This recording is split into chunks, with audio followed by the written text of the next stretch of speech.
Hello, everybody, and welcome to a brand new episode of the Story to Screen podcast, the movie review podcast where we review all different kinds of movies, new and old. I'm your host, Chris. And again, welcome to the second part of our Batman v Superman specials as we do the commentary track for The Dark Knight, the 2008 phenomenon, starring Christian Bale and Heath Ledger. So in order to join our commentary, make sure you have either the Blu-ray or DVD edition of The Dark Knight. Also make sure you're synced up to 00 minutes and 00 seconds. And once I'm done with the countdown, and once I say hit play, that's when you hit play. Sit back and enjoy.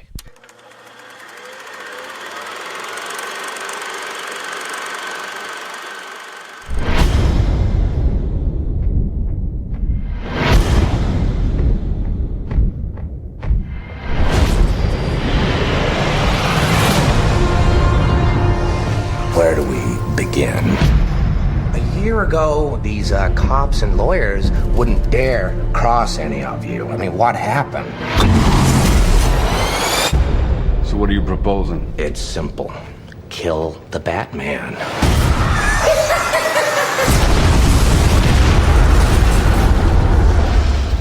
Here's my card.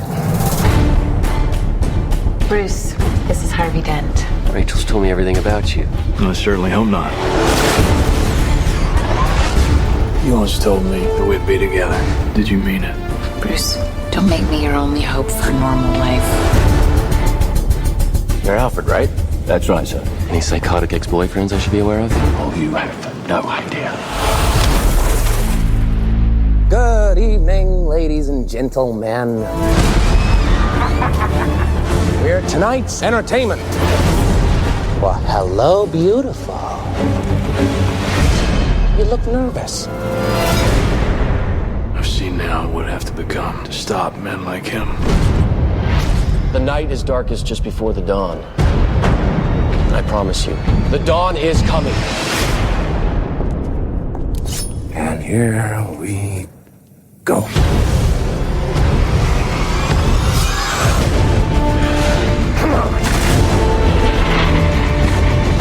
This city deserves a better class of criminal.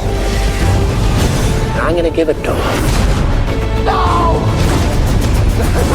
You'll see. I'll show you. You either die a hero, or you live long enough to see yourself become the villain.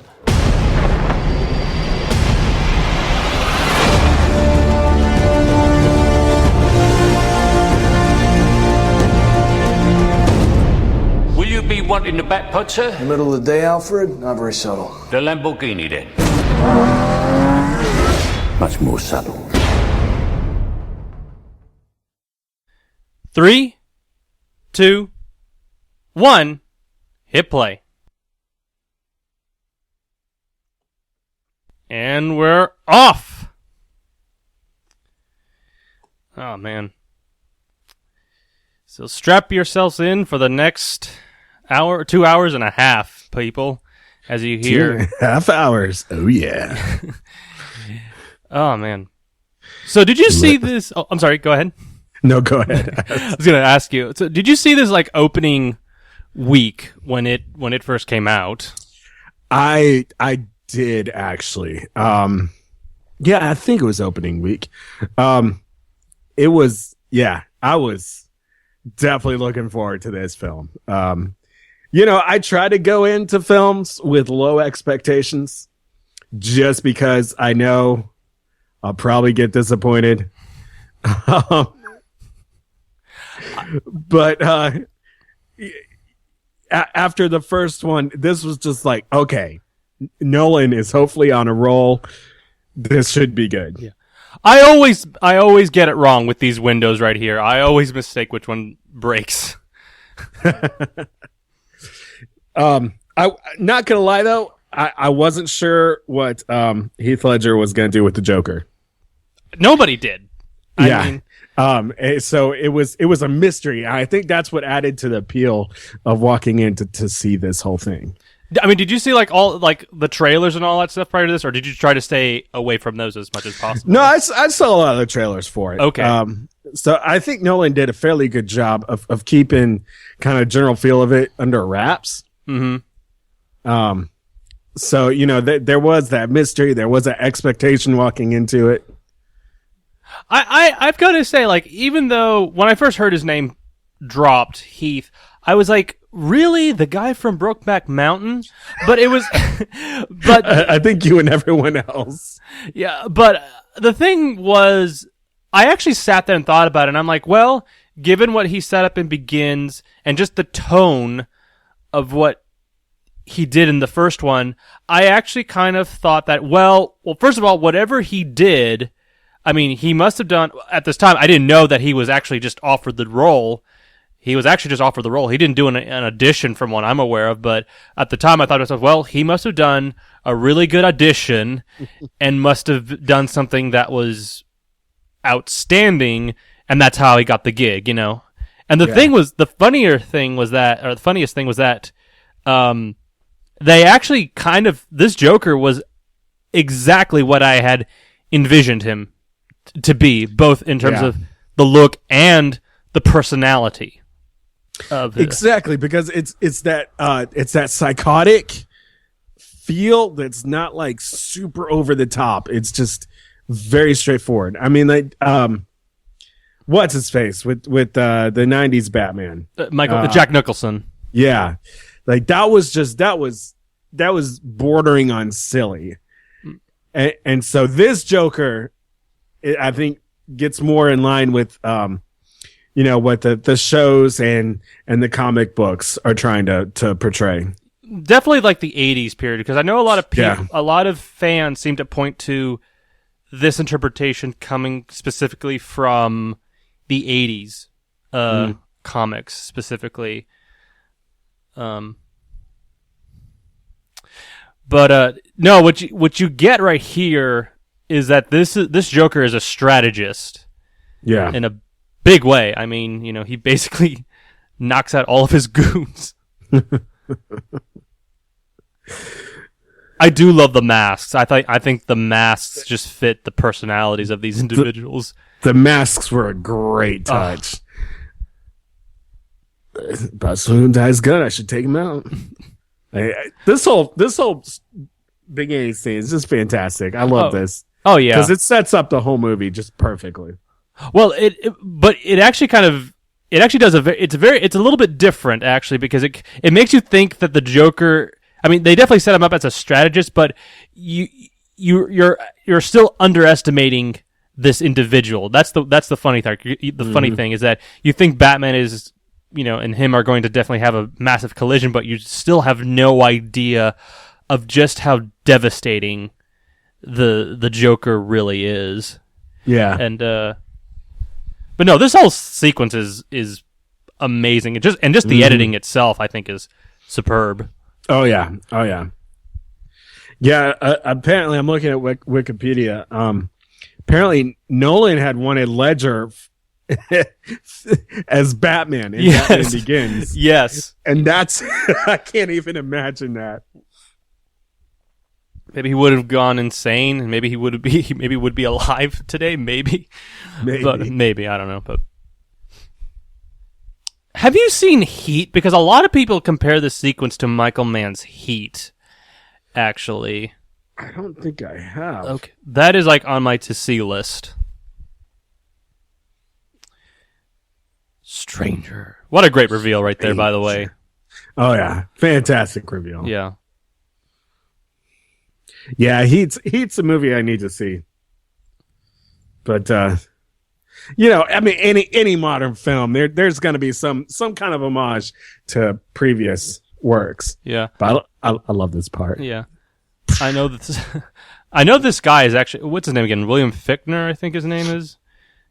That's another guy that's been like in a lot of movies and TV shows. Oh yeah, he's everywhere. Now, do you think that those other school buses, they're being run by the Joker's henchmen, or because it does seem kind of weird that he drives out of the bank and gets in line with all those other. Well, I mean, like, it seems weird, and everybody complains about that as being an issue of continuity or suspension of disbelief or whatever. But really, when you're driving a school bus, there's a lot of things that you see that you just kind of take for granted. And a bus pulling out of the side of a bank building is sometimes just par for the course. I'm not gonna lie. On that Batman suspect board, I thought they should have had a picture of Bruce Wayne. That would have worked. I think that would have been crazy. And it's like, it would have been on the nose, but it would have been like, that actually would have been funny, you know? I don't know. The Bigfoot picture though was that was funny. Awesome. And Abraham Lincoln. Yeah. You never can tell, man. Yeah.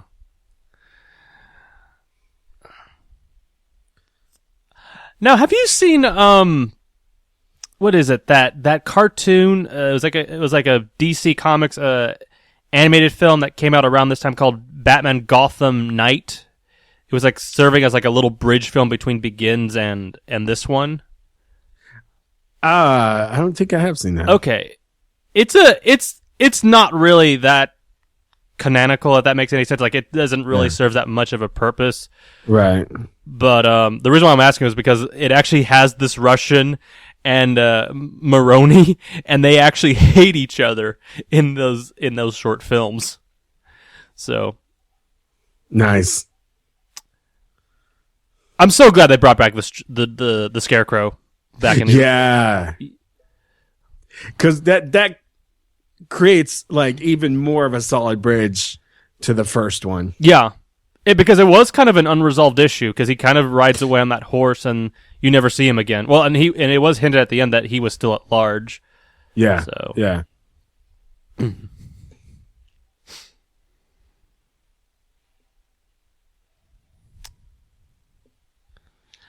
And then here we have the Tumblr. Batman. That's more like Batman. That's more like him. This movie does feel a lot more, unlike the first one. This one feels a lot more like a gangster film in some ways. It has that mafia. Well, we're dealing with the mafia, but it has a little bit of that, like Miami Vice or something else of that nature. Or even like Collateral, that kind of feel to it of an urban crime thriller. Yeah, I mean, you're dealing with a lot of organized crime in this one. More so than the first one. The first one was kind of a little bit more leaning on a combination of terrorism and organized crime, in my opinion. So,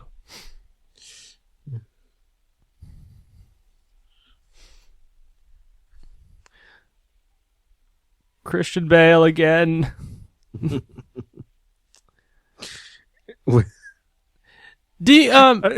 I kind of love that, because that's just kind of like a little bit of an homage to the Batman having something in his utility belt for everything. Oh, like the shark repellent and all that. Yeah. Just in case.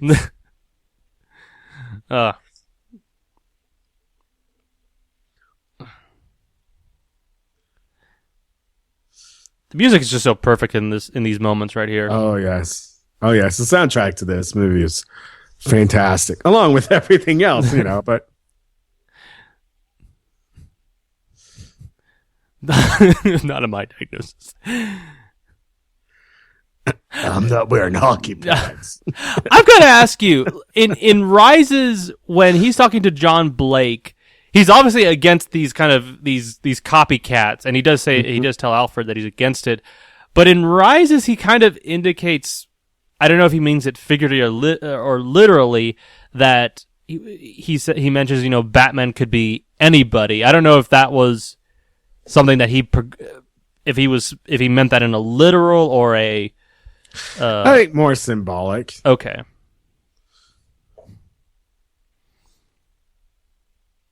I get it was one of those things where, like, well, what do you mean? Like, are you against, these other copycats? Are you against, like, other people mimicking you? What is it, But I guess maybe in a way it's a much more figurative. Like, any man can be Batman, or in this case, a hero, and can do greater, great things to save a city or something like that, maybe. But Yeah. I mean, I feel like in this film, he's really settling into his role as Batman. You know, the Dark Knight. You know, works alone, but in the next film, he has to face the fact that he can't handle this completely on his own, or that he can't do it anymore. So yeah. I did miss Wayne Manor in this movie. Not gonna lie, I do miss because we basically just go to this bunker, which is pretty awesome. But I still miss. Well, you know, Wayne Manor is pretty iconic, so. It definitely leaves a huge gap in the whole thing, but yeah. The funny thing about this movie, well, with the exception of Hong Kong, is that we don't really go outside of Gotham at all. That's true. This is the most Gotham secluded type of film. Like we're in Gotham at least like 95% of the time. Yeah, no random mountain ranges. No, nothing like that. Ugh. Did you get mauled by a tiger?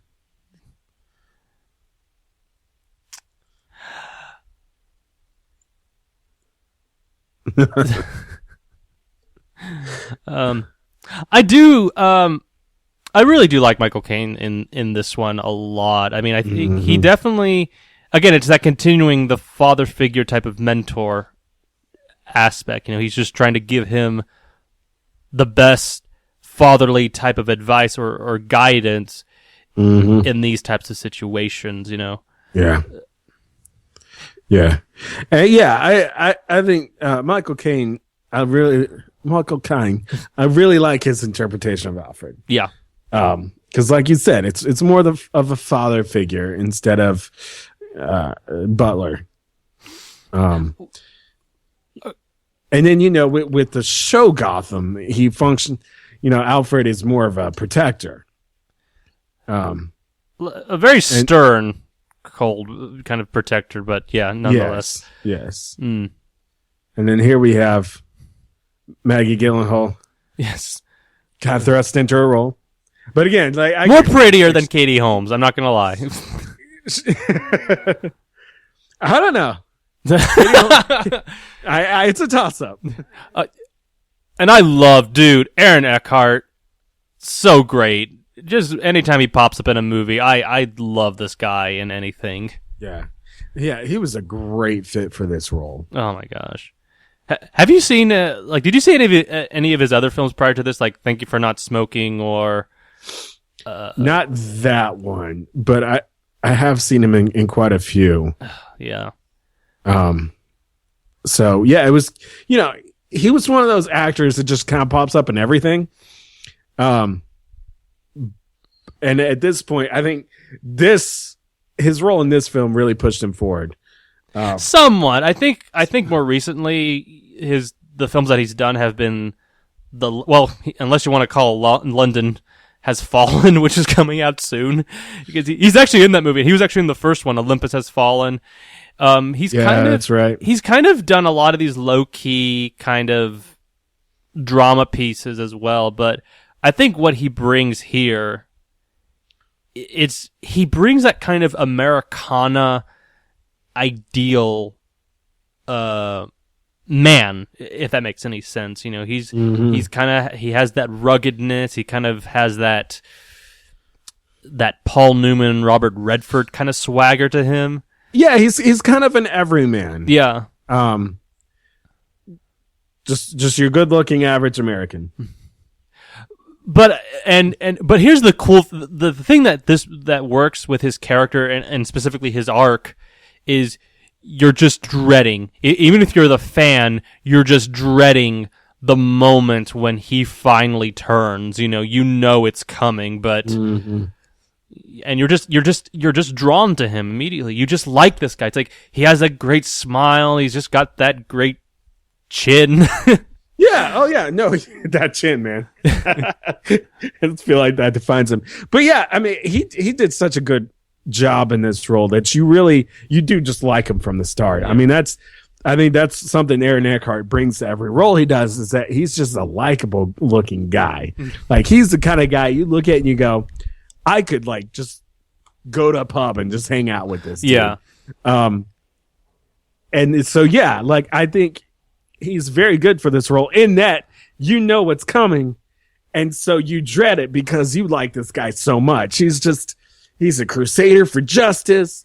And he's ready to get out there and get the job done, and he's just a really likable guy. Mm-hmm. So, I was so sad that they couldn't at least bring him back in some way in Rises. I felt like there was a little bit, even though he was dead. I kind of knew that, but I felt like there was something there specifically you could have brought him back for. You know, not back from the dead, but a flashback of some kind. Yeah. But yeah, it's. I know that he really, really loved playing this role, and I know that for a fact, and he was really quite heartbroken that he wasn't brought back for the third film in some way, so, but anyway. Yeah, I can see them bring him back in some, like, flashback capacity for the third one, but I can understand why they wouldn't, on the other hand. Yeah.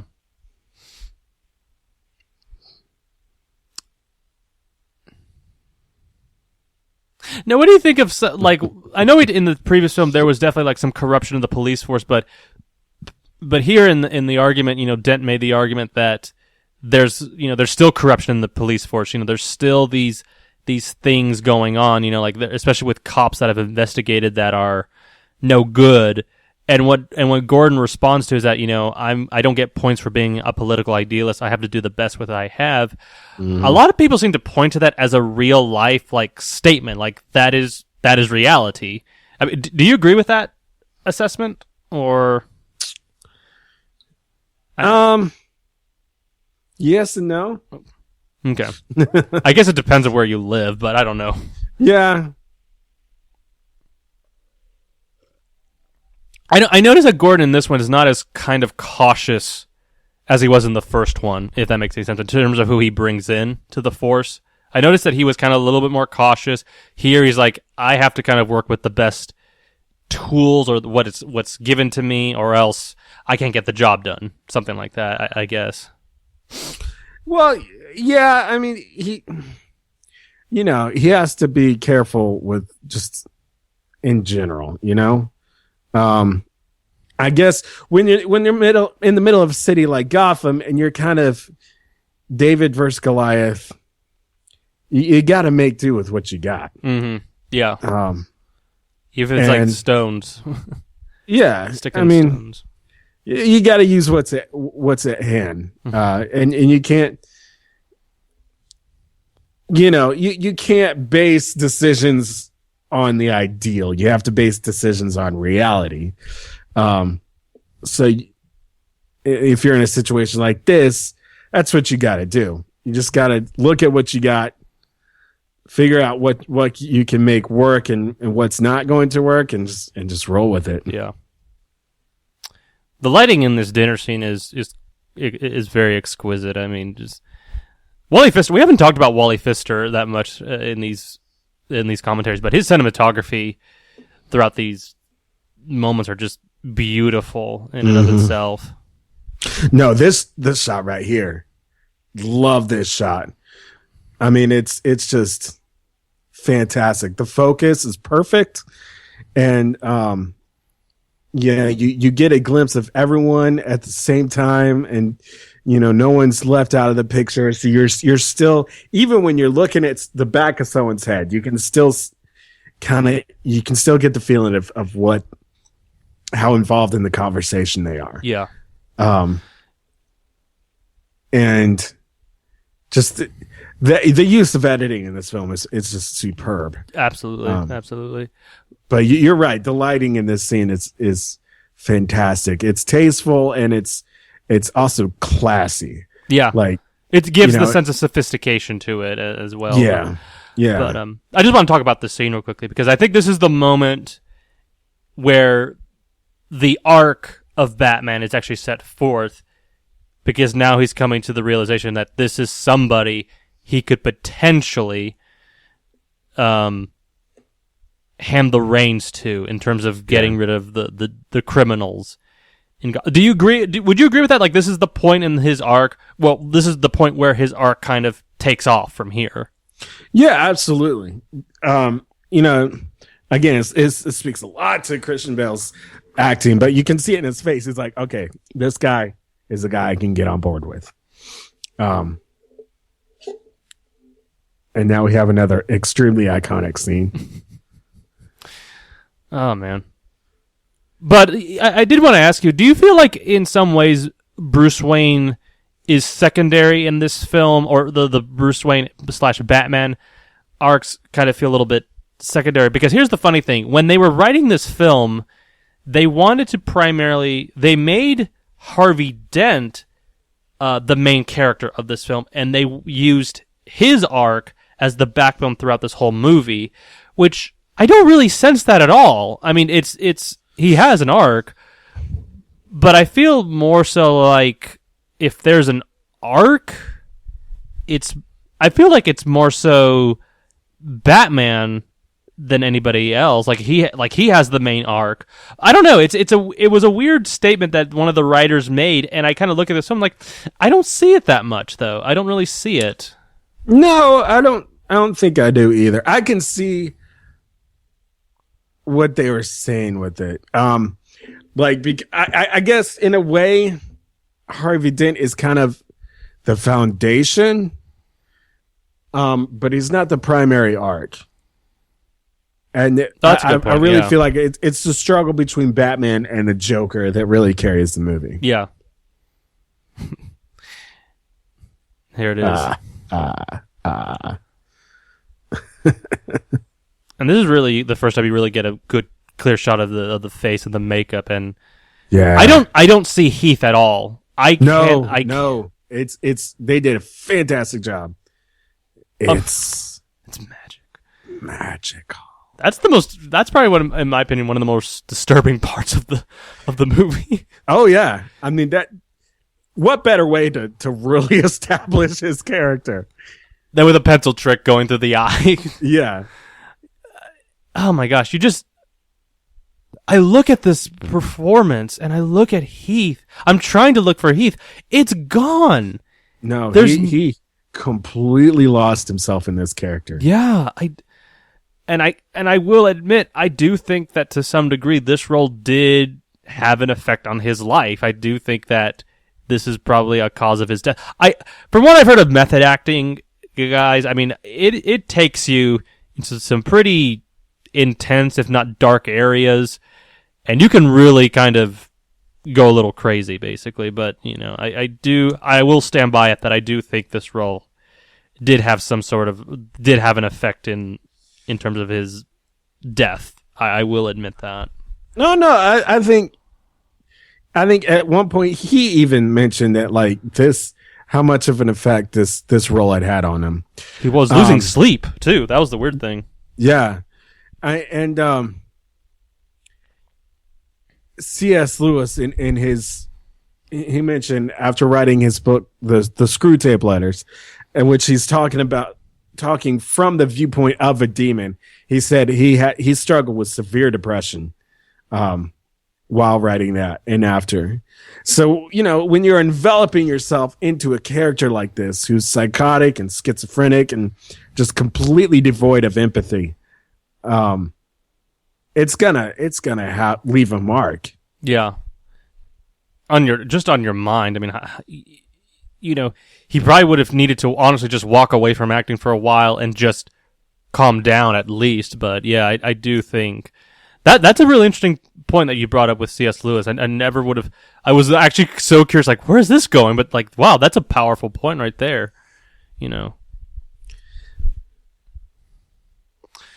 But yeah, I mean, if there was a performance to kind of go out on, I think this was it. I mean, and I honestly do rank it up there with like Orson Welles and Citizen Kane, Peter O'Toole, Lawrence of Arabia, just so many great performances in film history. And oh yes, no, that's Heath Ledger's Joker is a performance that will last the ages. Yeah.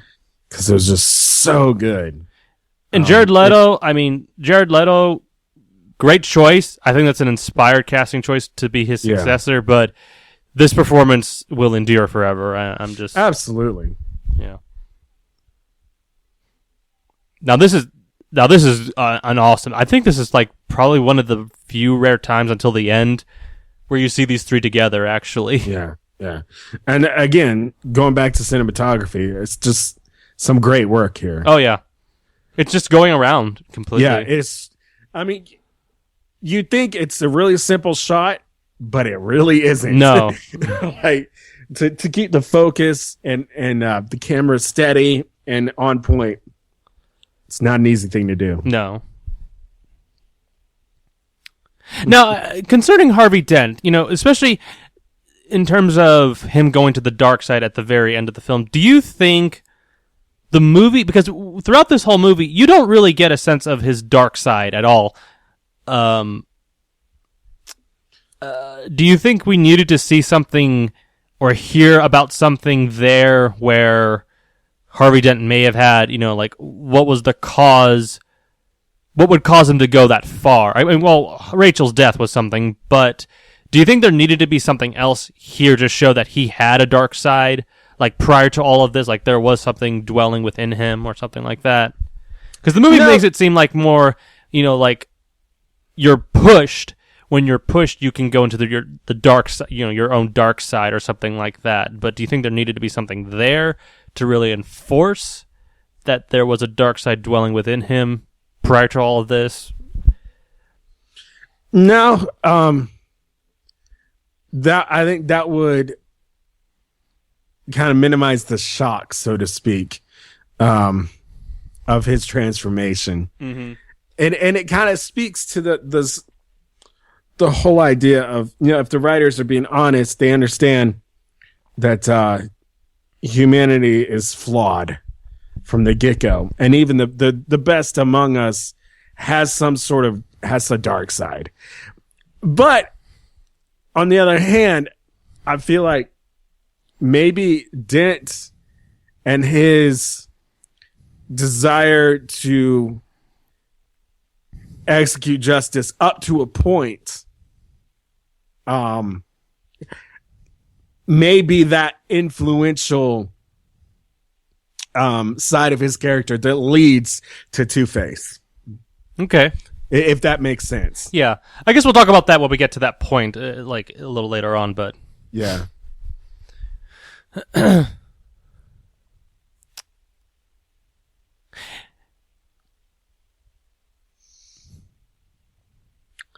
love this. This is just the craziest cover ever. Taking off with the whole ballet troupe. Oh, yeah. There's another kind of disturbing part in the whole movie. Here's the funny part. Watching this movie again and knowing what happens in Rises, Bane doesn't come close to having the dark side complexity that Joker has right here, or anything right here. And what's crazy is I had someone actually say with a straight face that they thought Bane was a better villain. Oh, gosh. I was like, no. Tom Hardy, a great successor to Heath Ledger, but not his villain. We'll talk about that next week, but... Yeah. Well, no, he's got these scars. Not this one. I don't think there's any truth to this particular story in terms of, like the how he got the scars, but possibly. I think he's lying right here, but I actually think the next one that he tells about his story about the wife, I think there's something genuine there. But I know they're supposed to be lies. I know they're supposed to be cover. You're supposed to be fooled by them, but here, I don't buy it. I don't buy it at all. He's using. I don't know. I'd kind of go the other way because it's hard to explain a character like like the Joker without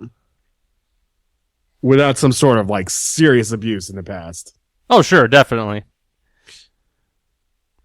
I'm shocked that not that many people were criticizing this scene that much. I remember not reading that many like in the newspapers. I don't remember reading that much criticism about the Joker killing a black man or anything like that. Oh, you know, I didn't hear anything like that at all.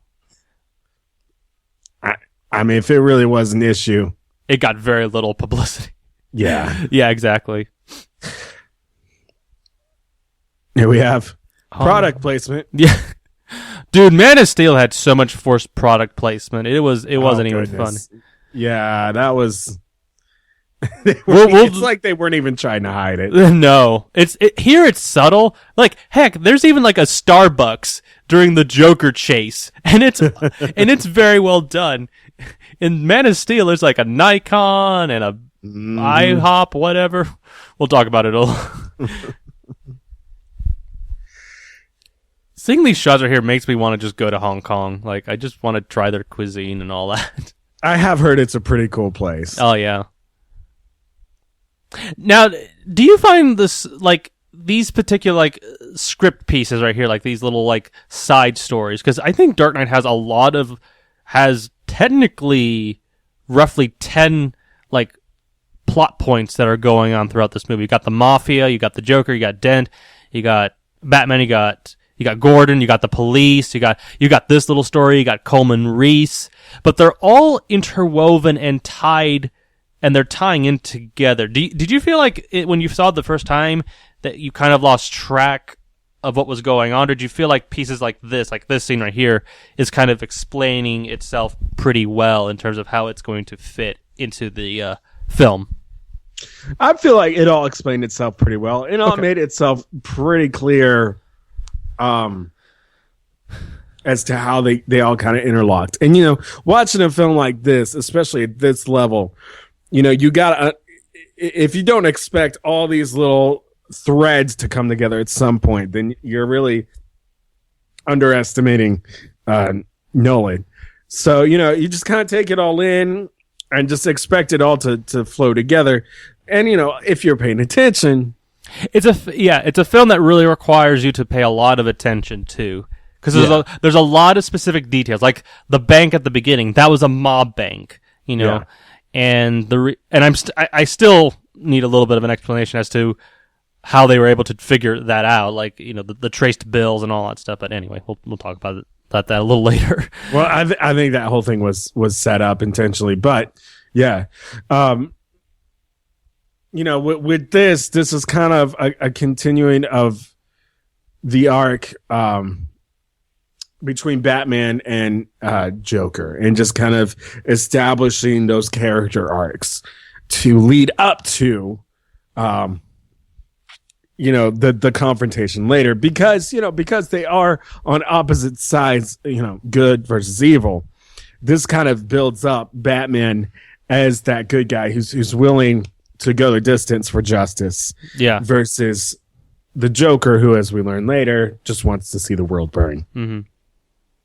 Now that was an amazing shot. The top of that tower right there, that was real. Yeah. Christian Bale shot that. That was him up there, and I believe that was him that actually jumped off the building, from what I've heard. Goodness. That's. I heard that he put up a fight, that he wanted to do it, and I think he did eventually. So now you saw this in IMAX. I'm sure this sequence was incredible to see in IMAX. Oh yeah.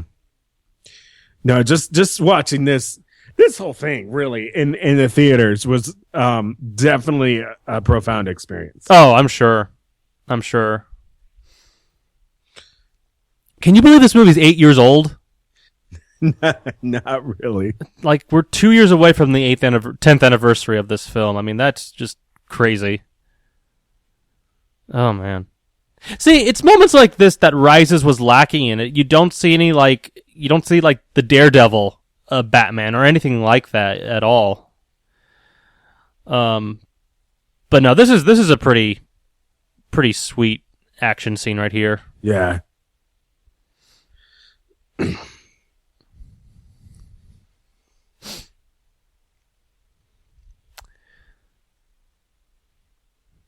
Now that Chinese guy was in Captain America too, actually.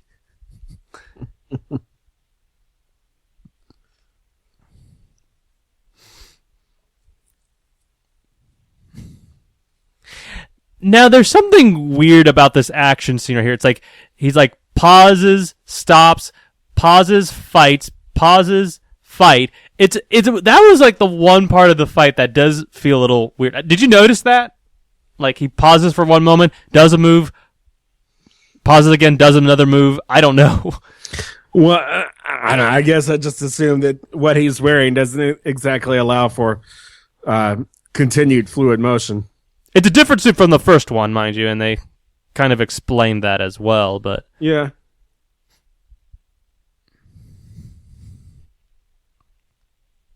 Skyhook. There you go. Oh, yeah.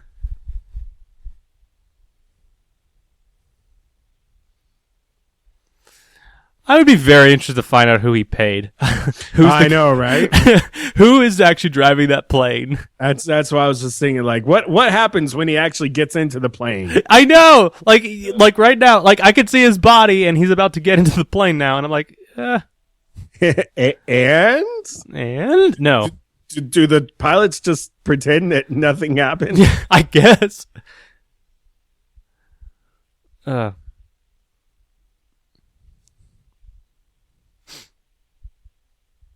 See, that's the guy from Captain America 2, the Shield counselor or something like that, or council member, whatever his name. I don't even remember what his name was, but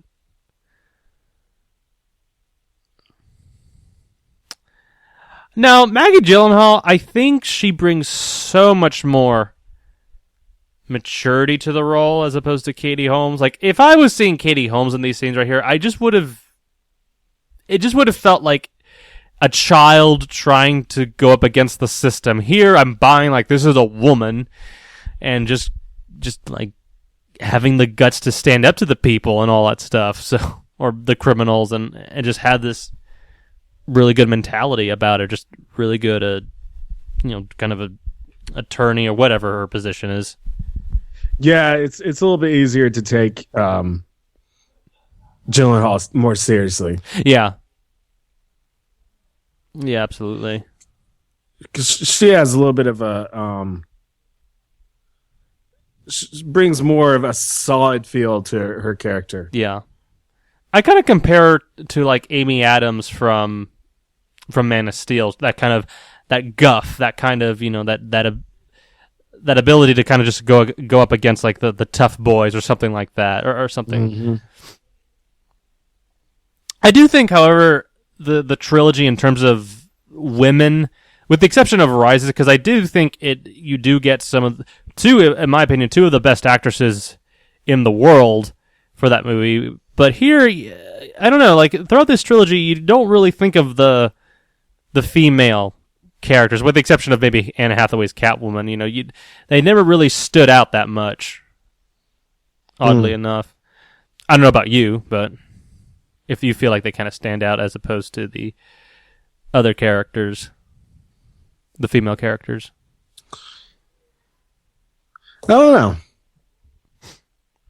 know. In Rise, it's a little hard to tell, but the rest of these in this film, it's just supporting cast. So in that way, she does stand out. Yeah, I would say so. I mean, she's still. I mean, in a way, she is still kind of outweighed by the performances of Eckhart and Ledger and Bale massively. But she still holds her own. That's funny right there. This is a good scene. Yeah.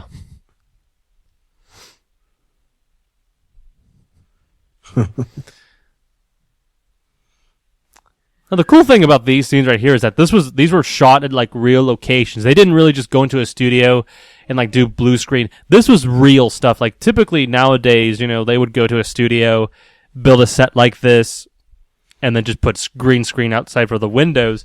But here, all of this was real. Like all these interior shots were shot in Chicago, I believe. So Chicago sounds about right.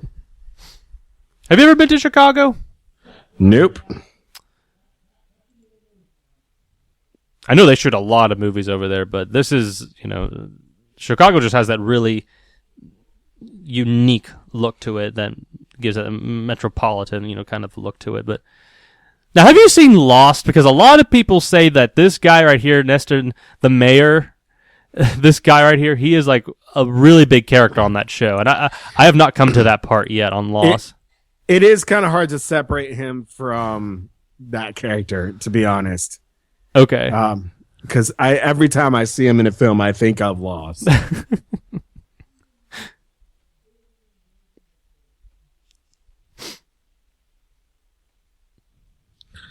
And this is, I love this because this is like the initial challenge. This is where things really start. Joker's throwing down the gauntlet. He's finally throwing. Now, in the screenplay structure, do you view like up until the end of the videotape? Do you feel like this is the end of the second act, or would you kind of say this is the end of the first act? I don't know. I'd probably call it. I don't know. I'd have to say the first act, really. Okay, because a lot of people seem to point out that this is a 5-act film in some ways, but I mean, I can kind of see that. Yeah, but now I heard that this was actually Michael Caine's first exposure to Heath Ledger's Joker. Like this tape, like this is a real tape that he saw, and he said this literally just scared him. Yeah. I think in this one, yeah, that was a great moment. Look at me. Yeah. Like this was apparently Ledger and Nolan working on this one. The videotape? Yeah, the other videotape was purely Ledger. Okay. I thought he directed both of them himself, but okay, I didn't know Nolan had a hand on this one specifically. If I remember right, this is the one Nolan had a hand in. Okay.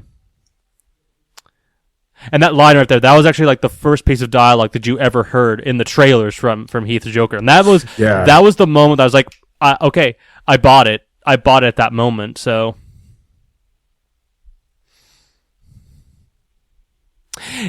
the thing with the trailer, do you remember like the first teaser trailer? Like you didn't see anything. All you heard was Christian Bale and Alfred talking, and then you heard the Joker talk, and it was right there and then that I knew that they had nailed something right there. I knew it right there. Had big question when Heath was cast as the Joker, had you seen anything prior to that casting? Or I'm assuming you probably saw The Patriot. I'm assuming Patriot, obviously, and Brothers Grimm, and then the other one, A Knight's Tale. Okay, yeah. And were you confident with the choice initially, or not at first? Okay, I just kind of viewed him as what's the word I'm looking for? Mysterious, heartthrob. Yeah. He was a heartthrob, the guy that the girl swooned over. I enjoyed him in Brothers Grimm and A Knight's Tale, but still, he was just kind of that heartthrob that you really couldn't take seriously. Yeah. By the way, good acting scene right here, with Bale, and I liked how he's coming in with the babes at his arms, and he's looking all suave and debonair like a Casanova. But in that moment right there, when he kind of, he says, "You know what?" Bale just does something with just with his face. He finally breaks down. He's revealing who he really is at that moment. Mm-hmm. I love that little bit right there of acting when he finally claps and he says, "Let's hear it for him." That was the real Bruce Wayne. That was the real Bruce Wayne. And again, it really speaks to Bale's ability as an expressive actor. Oh yeah, something again. Bale, Affleck, you just have so much to live up to. It's moments like these that I'm watching, and it's just like, and I'm looking at Affleck. I'm like, Affleck, I don't know. Again, you just got so much to do. It's difficult with that one. Yeah. He's got some really big shoes to fill. Yeah. But even Maggie Gyllenhaal in that scene, like that we just saw, she was very facially expressive. Like you could just see there was a lot going on behind her. She's torn. Eyes. She's torn between whether to submit under Bruce Wayne and to wait, whatever the consequences of him leaving Batman, whatever. Mm-hmm. She has a really interesting arc. She's kind of choosing between the two men that she could be in love with or has feelings for. Mm-hmm. And the interesting thing is that they're kind of heading for a collision course in an interesting way, Harvey and Bruce. Because in the old fashioned films, it's like one guy will get the girl. In this one, none of them gets the girl. Here's the funny thing, though, with tropes. This movie plays up with a lot of familiar, film tropes, but it kind of flips them around completely. Like it's the guy saving the girl, he fails at that. Guy gets the girl, never happens. The hero wins at the end, doesn't happen. Mm-hmm. The man stays like good all the time. Not necessarily.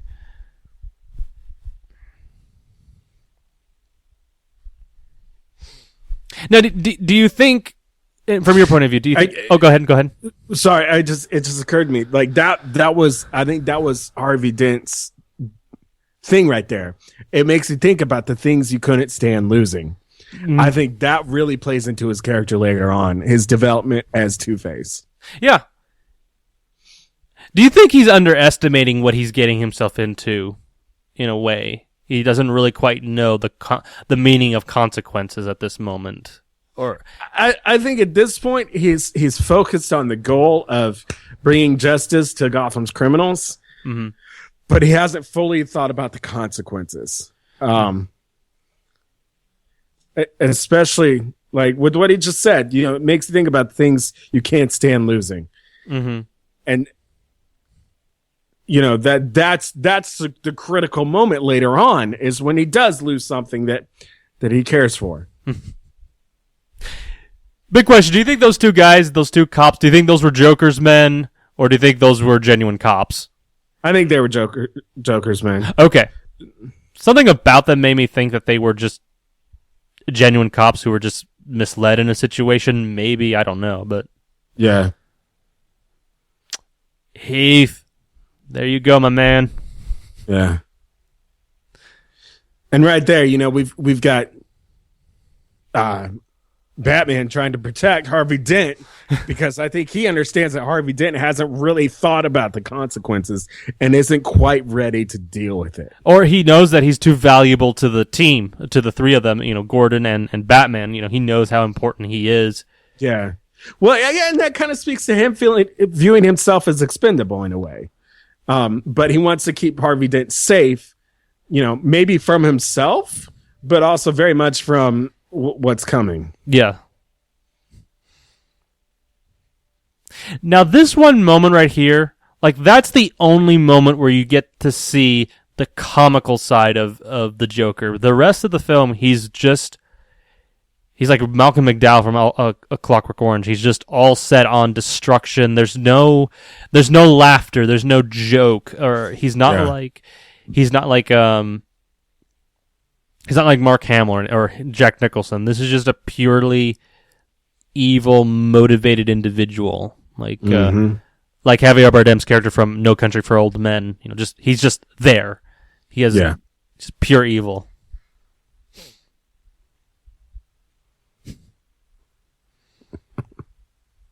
I just love the way he just combs his hair back and yeah.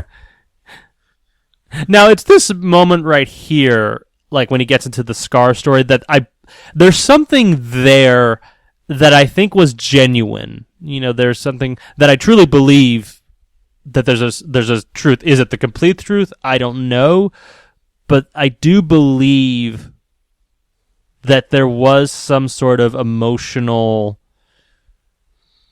something emotional here happened to this individual that calls himself the Joker.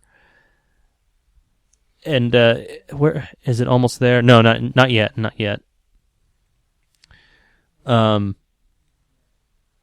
Classic pose, by the way. But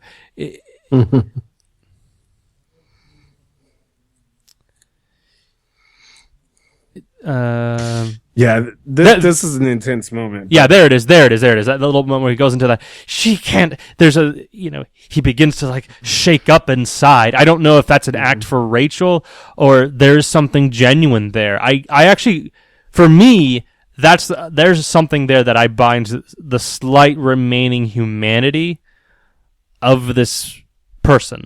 I don't know if you bought into it or not, but I don't know. I see what you're saying. Like, and I can see that. And you're gonna love me. Yeah, I love that moment. So yeah, I can see that being the actual story.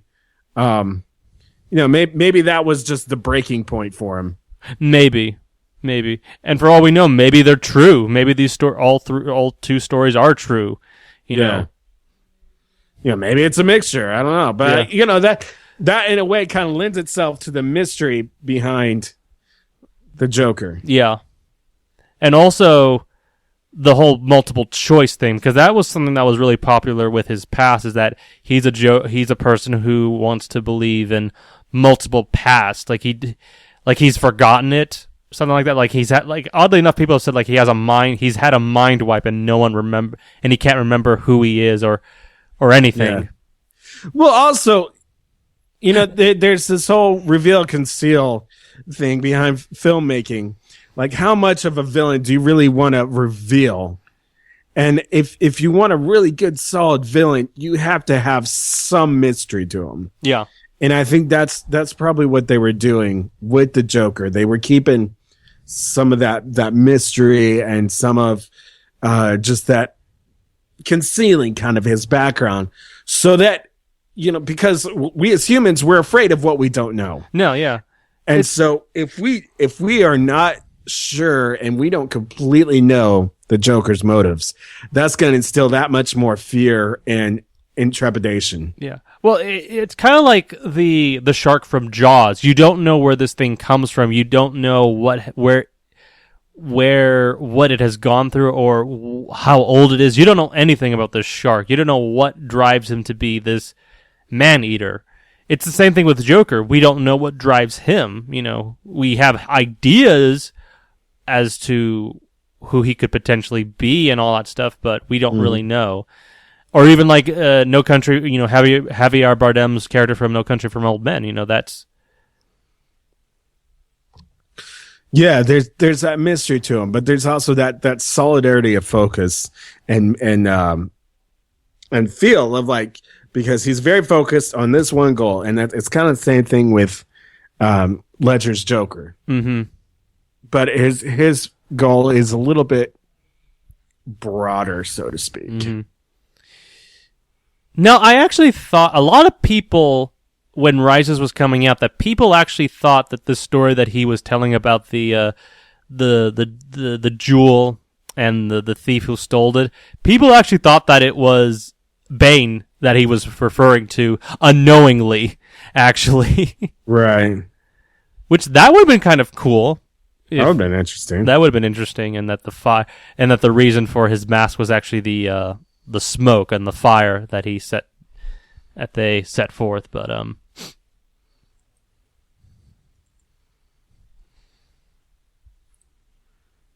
I like how Bale right there in just that moment, he doesn't know, he's beginning to scratch the surface, but he doesn't quite completely understand what he's going up against. Mm-hmm. But he begins to start getting an idea. Yeah. I mean, especially after Alfred said that about some people just want to see the world burn. Mm-hmm. That's when it kind of starts dawning on him. Yeah. What he may be up against.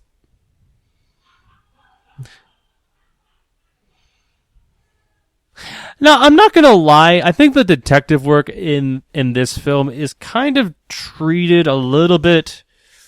It's a little bit convoluted, especially with the whole thing with the bullet, because that was one thing that kind of threw me off in terms of what he was trying to do. Like, he's trying to get the what is it, the fingerprint, and if he finds the fingerprint, that's what's going to lead him to the overpass. What is it? Just like a building where he thinks the person with the fingerprint lives. I guess that's one part of this story that I've never quite understand. Actually, that just feels kind of a little bit forced. I don't know.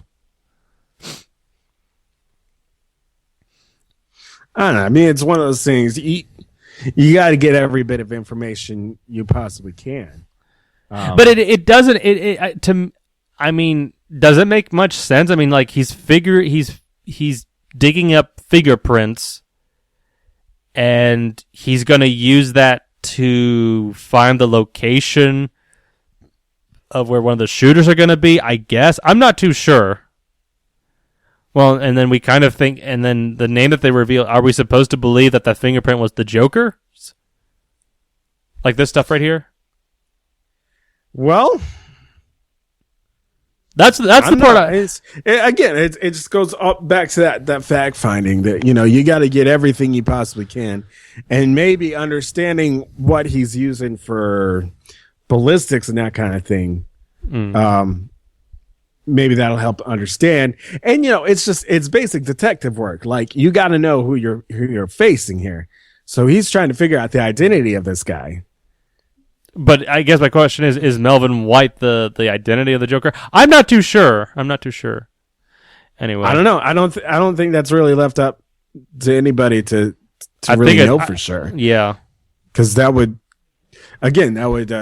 decrease the mystery a little bit. Yeah, I do feel like Rutger Hauer's character should have been in these moments right here. Something tells me that would have been kind of a little bit cool to have seen his character, being the Coleman Reese character instead of this guy. Yeah. It would have kind of shown that, at least I could actually figure it out. Like, I could see him kind of trying to weasel his way back into Wayne Enterprise, gain control, and now he's using all these tactics, I know who Bruce Wayne is, and But I like how he just says to, wait a minute, let me get this straight, I like how he emphasizes, how he beats criminals to a pulp with his bare hands. Yeah. That's a good moment. Yeah.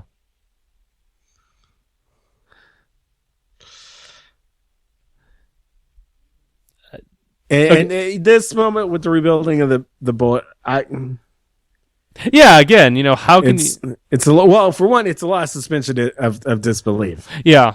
And that's a problem with this movie and with Rises as well. There's like a lot of suspension of disbelief moments. I think this movie does a better job of covering those moments up because you're in for this great ride. I mean, you're just like on the edge of your seat constantly, as opposed to Rises.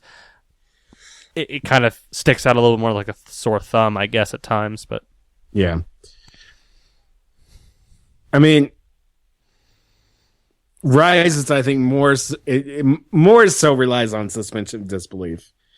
Yes. But, I don't know. I think at this point, he's just simply trying to gather information and maybe try to figure out who Joker is, which leads to events later on in the film, at which point, because right now he's just trying to figure out who he is, but later on, I think he realizes it doesn't matter. He just needs to be stopped. Mm-hmm.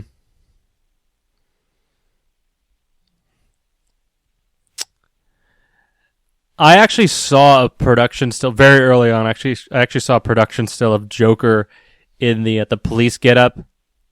And so I knew for a while that he was going to appear in this sequence. They didn't reveal anything in the trailers, but I kind of knew that somehow or another he was going to show up at this sequence. Oh yeah. You knew that he was going to be involved in some way. I mean, how could he not? Yeah, exactly.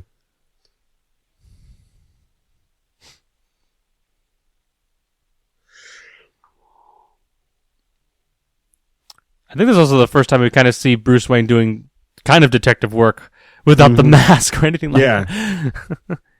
In broad daylight.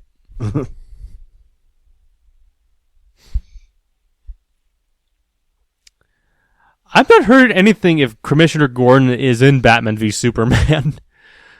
Actually, I haven't either. Actually, no.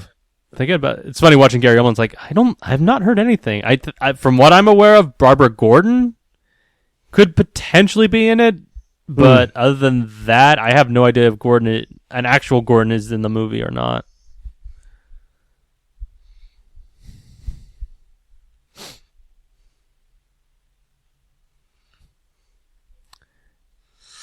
I couldn't imagine actually like someone kidnapping these guys and then somehow not people getting suspicious. I guess maybe, I don't know, like officials or other police officers, but it's just the Joker. He does his thing. Did you think at this moment right here the Joker was going to show up? I mean, the music is intensifying.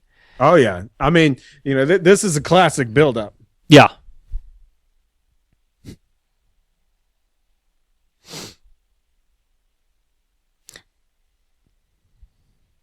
And Gordon got shot. If a lot of people were trying to figure out if he gets shot, he is shot in the back apparently. Mm-hmm. And that's actually kind of caused another ethical debate. Is did he do the right thing in terms of lying to his wife and kids that he was possibly dead? I do think I don't know if they took liberty of the situation and thought he was dead, or it was Gordon himself that said. Well, Gordon does kind of admit, he couldn't risk the safety of his family, so I don't know who knew or not, but yeah, that's kind of that's the thing that this movie kind of brings up is how far does a good man have to go, in order to preserve, to do good things in society, or to bring good things within society, I guess. Mm-hmm.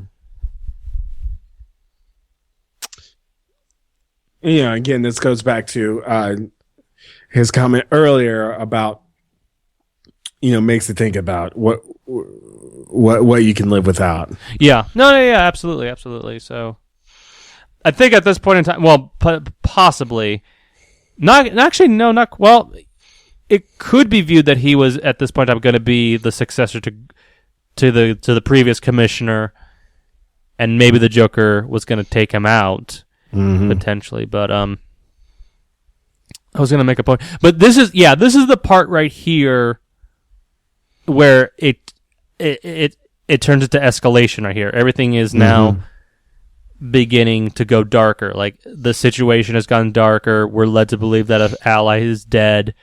And now the heroes have no other alternative but to, what's the word I'm looking for? To press harder, if that makes any sense. Like it's not about.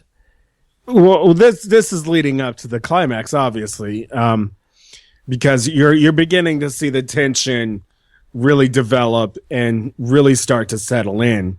Because up till this point, it's been just like an on and off thing, but now it's becoming more head on. Almost, the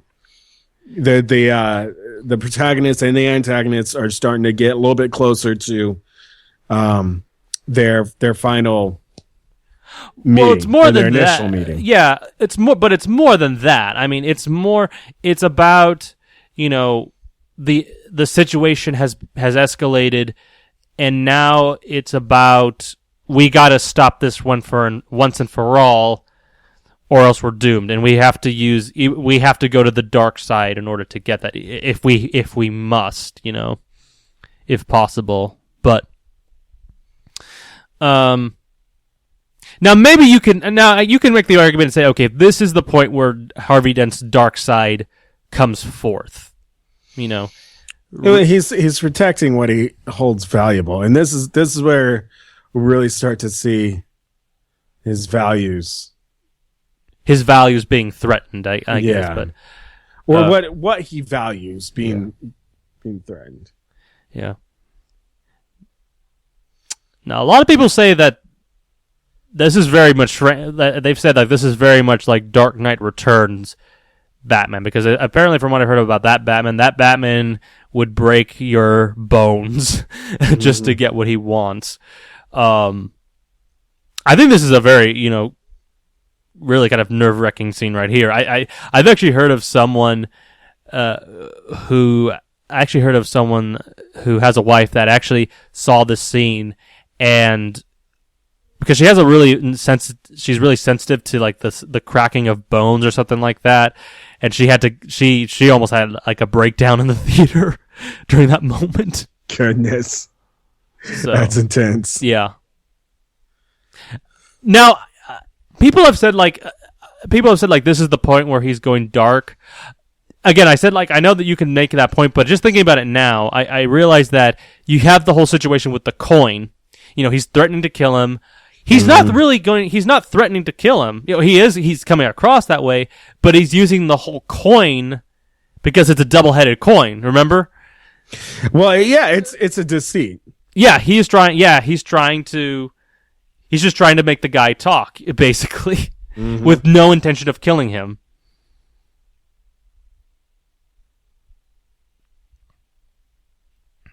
I mean, did you see it that way as well, or did you kind of think like, oh, this guy is going to Harvey's? I think the first time I saw it, I was wondering.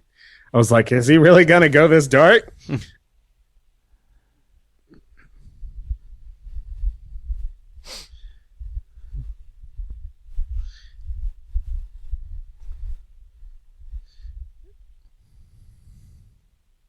And there we have Batman facing Harvey Dent for the first time. Well, except for the rooftop sequence. Well, Batman. But yeah, like face to face, like one on one. Yeah. But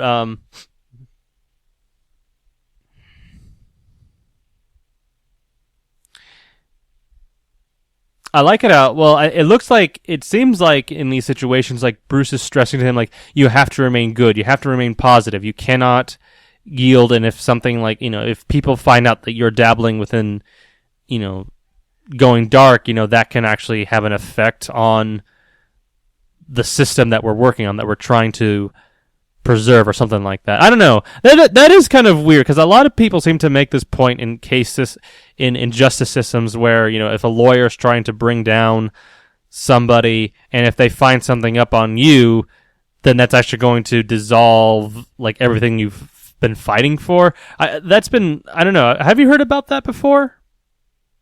I mean, it's that character witness kind of thing. Like if you can't trust that someone has the character to the good qualities or good quality to be unaffected by corruption or whatever, then how can you trust that whatever they've done good was untainted? Yeah, that's true. That's true.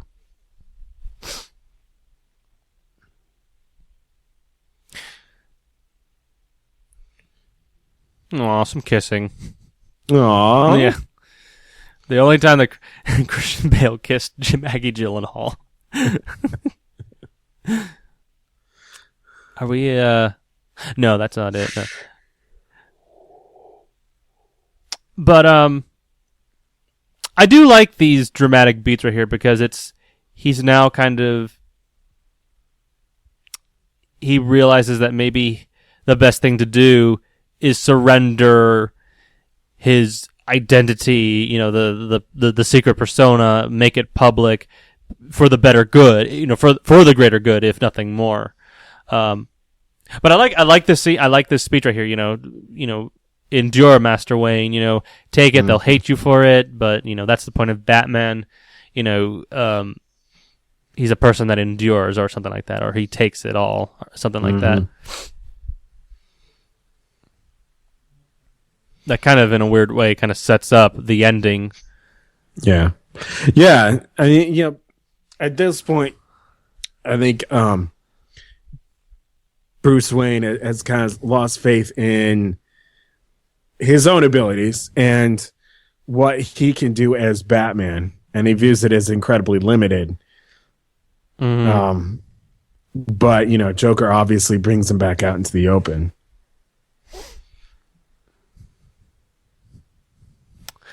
Or really, Two-Face really brings it back out in the open. I would say more so the Joker. But I have heard some people that were on this set, and they have said that I don't know what it was, but they said that they picked like the worst extras in these moments right here. Just the worst, like the reactions are just not very good, or it's just something like that. Yeah. Well, I guess it's hit and miss with extras.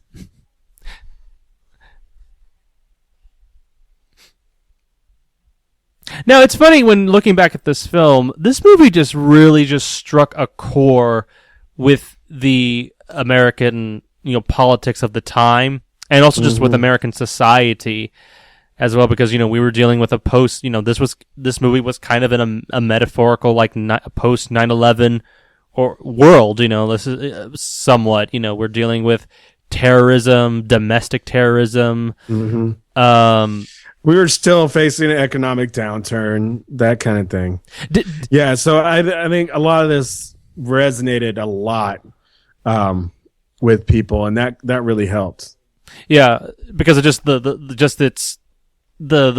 undertones that were going on here, because it brought up a lot of those similarities that I don't know if the writers were deliberately looking at the times and trying to mimic that or replicate that into their scripts. But yeah, it is funny when you watch this film of how much impact it had at the time.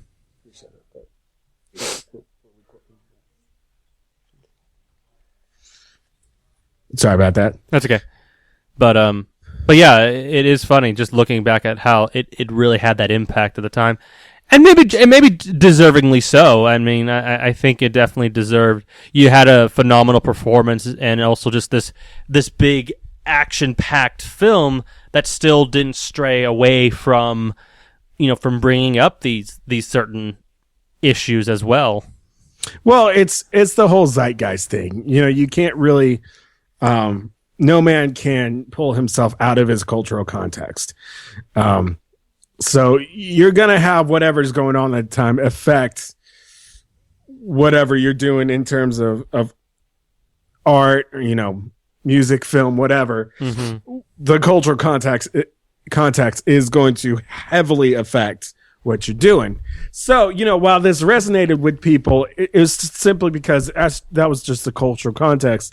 And I don't know if I'd be interested to find out if that feel was intentional at all. Yeah. Or if it was just an eureka moment. And I would really bet hard money that Nolan was trying to definitely make some similarities. It probably just wasn't his. I just don't think he was really to drive those. He was going to drive those points fully because because the script was, this movie was about something else, and if it drove those parallels, then good, but just not his genuine intentions at first, maybe. Yeah.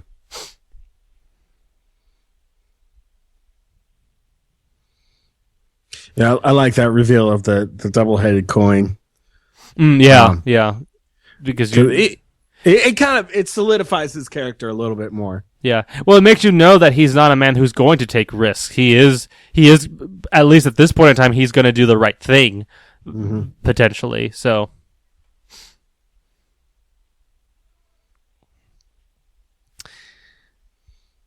Fire truck on fire. Instead of the police cars this time. Yeah.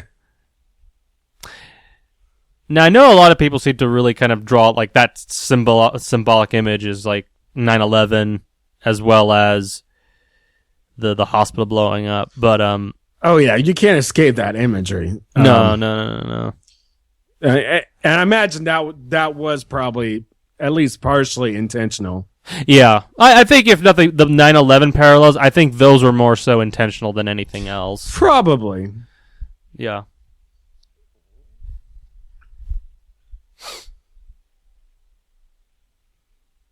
There's something about that one police guy that's driving with Gordon that I don't like. I don't like him at all.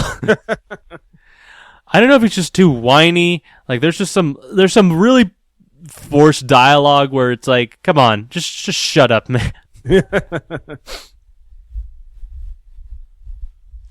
Slaughter is the best medicine. That is awesome. That's one way to put it. Yeah.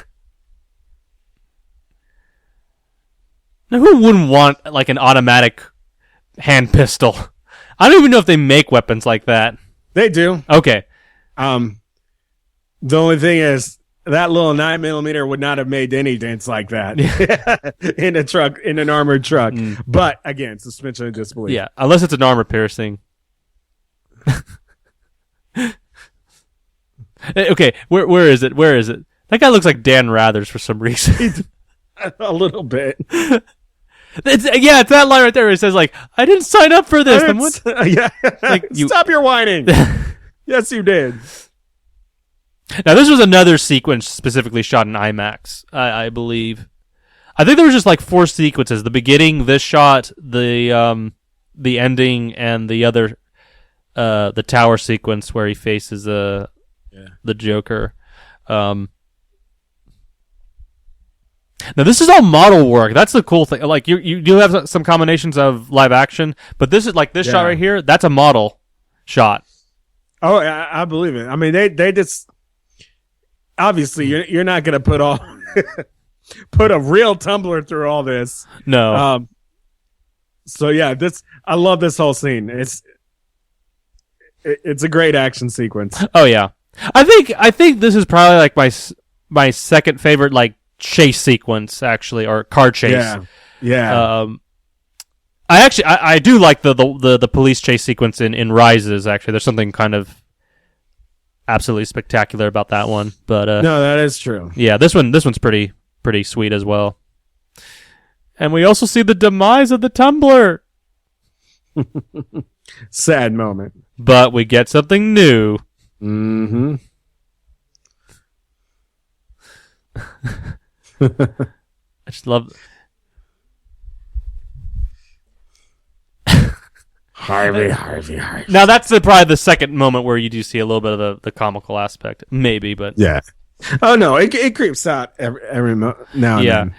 He's not cracking jokes, which I kind of thought that I don't think you could have done in this type of film or in this type of universe that Nolan had set up. I don't think you could have brought in the wisecracking. No, Joker. that would have been kind of antithetical to the whole film. And I think Ledger understood that. Yeah. When what he put into the character was specifically for the film itself, specifically geared for the film. Because, from what I've read, after he saw Batman Begins, like that was... Yeah, his mind changes. This is it. Like, this is now I know exactly how I want to approach the Joker. Exactly. So, like, he understood what Nolan was going for, and then just started rolling with it. Yeah, and like Jack Nicholson's portrayal would have been way, way too over the top for a film like this. Do you know that Jack actually wanted to be in The Dark Knight? You serious? Yeah, he was so mad that they didn't offer him the role. That would have been ridiculous. Yeah. I actually heard a rumor that Michael Keaton was supposed to make a cameo in this film, but that didn't happen. I don't think Nolan is really that type of filmmaker to like bring in previous incarnations and to kind of have him show up just in a cameo or anything like that. He doesn't do that type of stuff in his films. Yeah, he really doesn't bank much on what's the word I'm looking for? Previous interpretations, or just like a lot, like little nods, so to speak, to previous. Yeah. Well, there's something here he kind of nods to, but I'll point that out in just a little bit. But nostalgia. Yeah. That's the word. Yeah, exactly. That's a good word. He's not big on nostalgia, which is. I am perfectly okay with this in this instance. Yeah. Because he's creating a Batman that is not only he's created a Batman that is not only a little bit more faithful to the original comics and some of the animated films, but also is new in a way. Yeah. So this is kind of a new universe. Yeah. a newer Gotham, so to speak. Still the same Gotham, but a little bit different feel. Now this is amazing. The Bat Pod. I love the Bat Pod.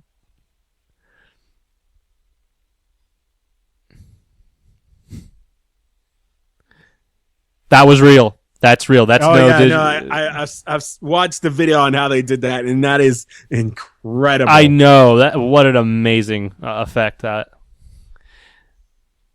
Now I think where's the Starbucks? It's actually somewhere in this scene. Well, there's a Kinko's. That's funny. I never noticed that before. Let me see. A little bit more humor with Ledger tripping over himself. Oh yeah. By the way, another great performance between these two. Yeah. Well, and with Heath specifically. Yeah. Because this is their second official meeting. Yeah. And this is where they go head to head, not just encountering each other. But this completely throws a wrench into who you think the Joker was. You think that he's out to kill the Joker, when in reality he wants to die for whatever he wants to corrupt the Batman. You know, this performance again. Just the writing for this character is so unbelievable. I mean, the fact that they were able to add just a brand new layer like this is amazing. You're just anticipating, okay, where's this gonna go now? You know. Mm-hmm. But no, yeah, and we missed the Starbucks, but you could find it. And then this reveal of Gordon is fantastic. But yeah, Joker's trying to make Batman renege on his not killing anybody. I think he understands that. He's trying to put himself out there and force Batman to go back on his morals. Yeah. And now that he's failed at that, he's got to take another tack. Yeah. It's funny. Wow, I can't believe it. We're actually where are we at with this film? We're almost at the 90-minute mark, actually. Yeah. Wow. It is surprising of how well this movie's just, for the most part, is a pretty well crafted just thriller in so many ways. But I was going to point out, you talked about, Joker, Batman, killing the Joker. I mean, he thinks that he can corrupt him by having Batman kill him. Really? I mean, I think even if he kills the Joker, Batman, if Batman did kill the Joker, it would actually honestly be more of a service than it would be a means to a corruption, in my point of view, because I mean, I would, if you need to eliminate a threat, eliminate it. That's it. Yes, it's an ethical ground that he shouldn't cross, but maybe you can make that exception, in my opinion, at least. Well, but the whole character of Batman revolves around not killing people. Like, he goes to great lengths to avoid doing that, and to renege on that just to accomplish once, yeah. Just one goal is it'd be a detriment. Where does it end from there? I just think you could make some exceptions. I think, and I wish. Again, that's kind of the problem with this arc, in my opinion, because it doesn't tie back to, at least not that much. It doesn't really tie back into the parent specifically. Why won't he kill the Joker? It's because if I kill him, I become the thing that I swore never to become, or something like that. You know what I mean? That's why I think the specifically with Batman's arc in this film, I feel like it's lacking the reasons for his being, if that makes any sense. It's lacking that foundational ground.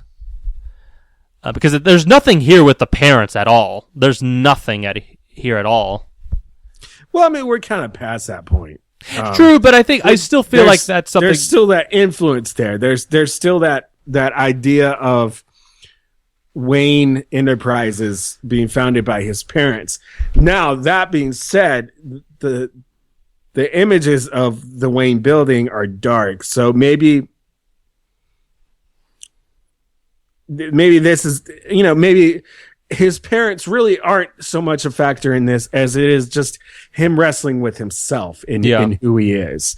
And, maybe in a way the Joker is kind of extension of that. The Joker is who he could be if he decided to. Yeah. Do you think in some ways, out of all the villains, at least in the Nolan interpretations, he is the definitive polar opposite of who Batman is, as opposed to like Ra's or even Bane? Yeah. Okay. I'd say so. Okay. I feel like there was some potential with Bane being kind of like the polar opposite in some ways, but I think, at least with what we got, I think here it is fully... This is completely the monster. I think this is what the thing is between the Joker and Batman. It's their monster side personas. The Joker is the representation of the monster within him taking control over, his soul and his mind and everything. Batman is kind of on that verge, but still has the ability to maintain that. Yeah. And by the way, another great. I love this scene. Oh, classic. Never start with the head. This is great. Yeah, but I think you've got Joker and you've got Batman on a complete polar opposite ends of the spectrum. And Joker is chaos and just unrestrained violence, while Batman is restrained violence towards a very specific purpose. And this right here, I think you fully form these two and the relationship, what it really is between these two. What really... Right here, like this line, you complete me. Without you, I would be nothing. Yeah. Because I think the Joker in his schizophrenia understands what Batman is and what he means to him as a person and as an influence on Gotham. I think he recognizes the polar opposites of who they are and recognizes that he doesn't really exist without in a way. Yeah, and that's something that's been in the comics. That's the core. Without you, well, it's funny too, because you remember from Batman '89, they kind of have that. They do the whole like, I made you, you made me type of stint. Mm-hmm. Here, it's kind of reversed. It's kind of reversed because Batman indirectly creates the Joker or inspires this kid to kind of put on makeup and dress up in this fashion. Well, I don't know about that, but I think for sure the Joker inspires Batman to be who he becomes, a force for good. Because earlier we've seen Bruce Wayne struggle with the character Batman and how he might not even need to exist because of people like Harvey Dent, but now he's starting to realize that Harvey Dent can only go so far. Mm. This is terrifying. I think this is probably one of the more disturbing parts of the film. Oh yes. And he's not crying. He's just reveling in it. He's just enjoying it. And it makes me, I look at this performance and just the creation of this character and what Marvel has done, and nothing, with the exception of maybe Loki, there's nothing in that rogues gallery from Marvel that compares to this at all. And I don't know if they're just afraid to do something like this or what, but well, Marvel has banked on the more approachable, more traditional, so to speak, take on superheroes. Yeah. Superheroes being this beacon for good and justice, but this is much more gritty. This is this is the world is an awful place, and here's someone who's doing something to make a difference. Yeah. No matter what the odds.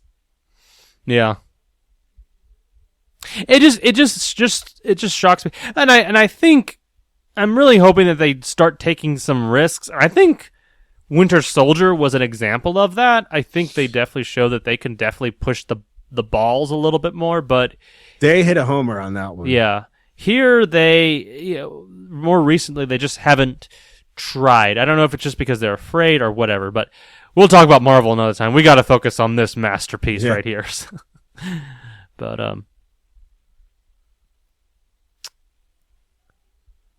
and Joker's just like, yeah, whatever, you know.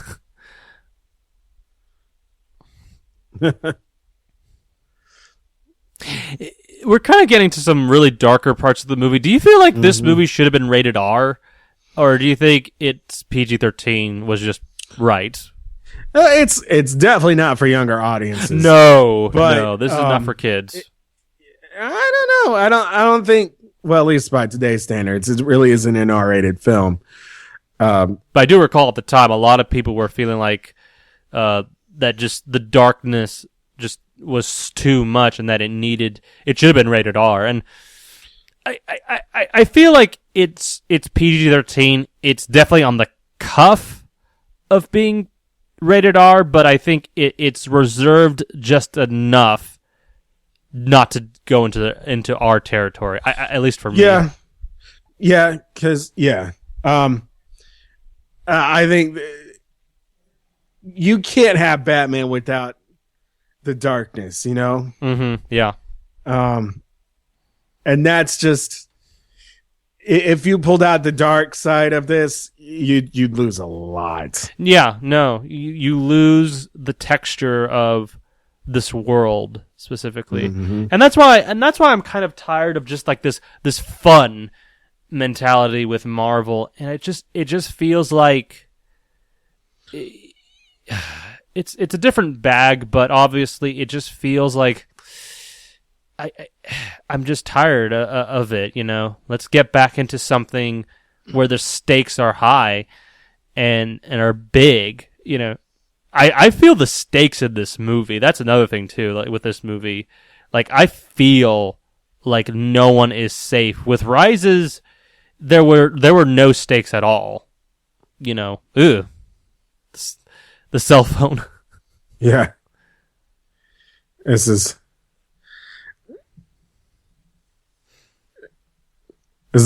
build up to the climax right here. Now, a lot of people actually thought this was the climax of the film, believe it or not. Yeah. Oh, I can see that, but well, the movie did such a phenomenal job of actually with the trailers. Like it didn't show anything from the third act, like the ferry boats and the Sears Tower, where Batman has the final confrontation. All that third act stuff was very well hidden. Yeah, which kudos to Nolan. And his team. Amazing.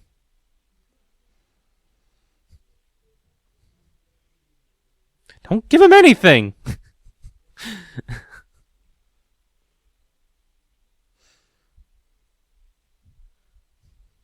That's where you start running. That's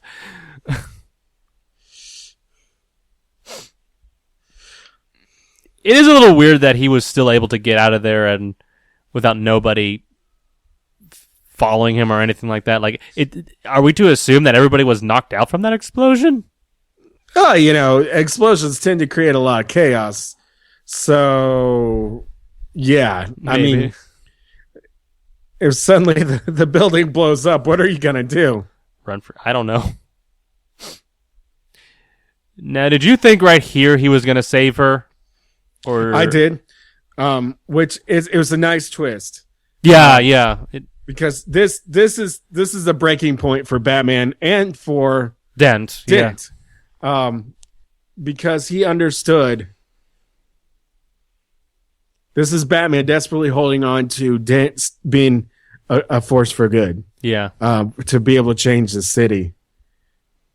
And this is the turning point for both of them. Yeah. And that This hurt me when I saw it in the theater. Oh, I know.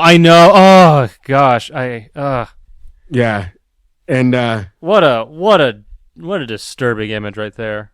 yeah, But your heart just shrinks at this moment. I mean, you just you're just in shock. Like I've spoken to some people at this moment, and they've told me like they're just in shock. Like they just can't believe what has happened. Mm-hmm. Oh man.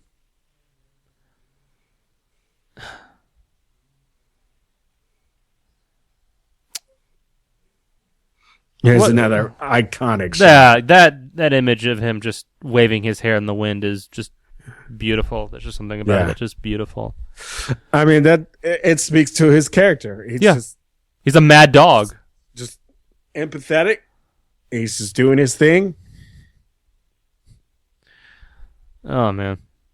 Another classic shot of the Batman pose right there. Yeah. Now, were you familiar? Like, I'm just curious. Were you familiar with like the Two-Face character from like the comics or anything like that? Did you had you seen like the animated series or something like that? Kind of knowing who he would become, because a lot of people don't really know the Two-Face character as well as like the Joker or the Riddler or something like that. Yeah, I wasn't as familiar with it, but you knew that he would become. You knew that he would become something like that, or he would be. Okay. Yeah. So, the biggest encounter I'd ever had with Two-Face was it Batman or Robin? Batman Forever. Yeah, the Tommy Lee Jones. Yeah, goodness. Oh my gosh. Talk about a waste of a talented actor there. Oh goodness. Yeah, for real. And they could have done so much with that, but they just Batman, get out of there. Someone could be peeping. The paparazzi could be in one of those buildings. I do like this. This is you rarely see a conversation between these two and Batman slightly unsuited. You just see him with kind of mopey like this. That's kind of a classic Batman image of the sad Bruce Wayne. Mm-hmm. Well, this is indicative of Bruce Wayne's struggle with Batman. Like, he's after what he's lost and what's happened, he's ready to shuck Batman. And so, him have the mask off and the gloves off, that's him halfway there. He's halfway there, just completely abandoning the Batman persona. Because at this point, he feels like he's failed. Yeah, I feel like that's another problem with this. Well, I think with Rises specifically was like, that was the problem with his relationship with the Batman aspect was, have I failed with Bruce? Have I failed as Batman? I actually will be very honest. I think throughout this trilogy, you really get a sense that Batman really did more harm than actual good. There is some good, in terms of he preserves a city and inspires good within some individuals, but in the long run, I think he brought more harm upon Gotham and upon himself. I would say so, at least throughout this trilogy. Yeah, I mean, maybe especially with Dark Knight Rises, but in that film, he goes to Florida. He makes up for it. Maybe. We'll talk about that a little later, but yeah. What does shock me, though, is that when Rises came out, there was barely really any connective tissue with this film.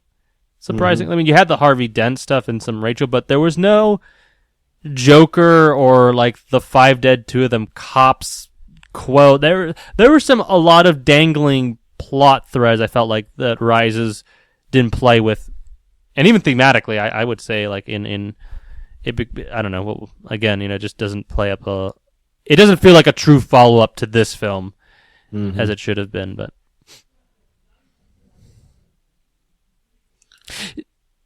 now, do you think if his face hadn't been burnt, do you think he would still be okay mentally, or do you think he would have given into the dark side, even with the loss of Rachel and minus the burns and all that? I think the burns were the straw that broke the camel's back. Because a loss like that is not easy to recover from. So No. there's going to be a breaking point there anyway. So the burns on top of that was, I think that's what really pushed him over. Yeah. You know, as far as if he'd still been Harvey Dent without the burns, I don't know. I mean, I don't think so. I don't think he would have been the same either way. Yeah. What a jarring image. Jarring. Oh, yeah. But, yeah, a lot of, oddly enough, like a lot of doctors have actually kind of spoken out, and because a lot of people were wondering, like, well, maybe this Harvey Dent should have survived and all that stuff and gone on to be the villain in the third film. A lot of doctors have kind of pointed out and says, from the looks of those scars, he wouldn't have lasted, if without the proper medication and skin crafts and all that stuff, he wouldn't have lived. He would have lived like for a very short time and would have died eventually. But yeah, it would have been susceptible to infection. Seriously, yeah. That's a lot of cash money. That's actually the money that apparently he stole. Yeah. No, wait a minute. No. I'm sorry. That was all their money together. Yes, I'm sorry. Yeah, not the money that he stole. And again, this scene adds another layer to who the Joker is. Mm-hmm. Another level of mystery. Like we feel like we know up until this point what his reason for doing this is. But then he starts setting this on fire. Yeah. He doesn't care about money. He doesn't care about political or gang control or anything like that. Mm-hmm. His quest is spiritual. He's more concerned about the spirit than he is about the physical reality of the world, if that makes any sense. You know, it's about something deeper than it's about abstracts as opposed to concrete, you know. Yeah, it's not about money. It's about sending a message. Mm-hmm. I would like to see if there's any more deleted scenes with Heath Ledger's Joker. I know there's a couple, but there's my Blu-ray has a whole special features disc, which is rare for Blu-ray. So I'm really excited to dig into that and see what it has. Oh, okay. And this is a great scene. This guy thinking he's on the cusp of like fame and fortune. Yeah. Well, the funny part is that I think he's going to reveal him because it's coming from a situation of urgency rather than like, oh, I'm just going to spoil it right here on Maury and all that stuff. I think he's doing it because he thinks it's ethically right and he has no other choice. Maybe, but no, I based on earlier, because he tried to bribe Lucius, yeah. Yeah, he tried to bribe Lucius. So this is more a grasp at, hey, I know something no one else does, so I'm going to see what I can get out of this. I don't know. The face just didn't seem to be conniving this time. He seemed to be a little bit more concerned than anything else. But oh yeah, because he just realized he's a target. Yeah. So he's just one of those little cowards that just is trying to find some leverage. But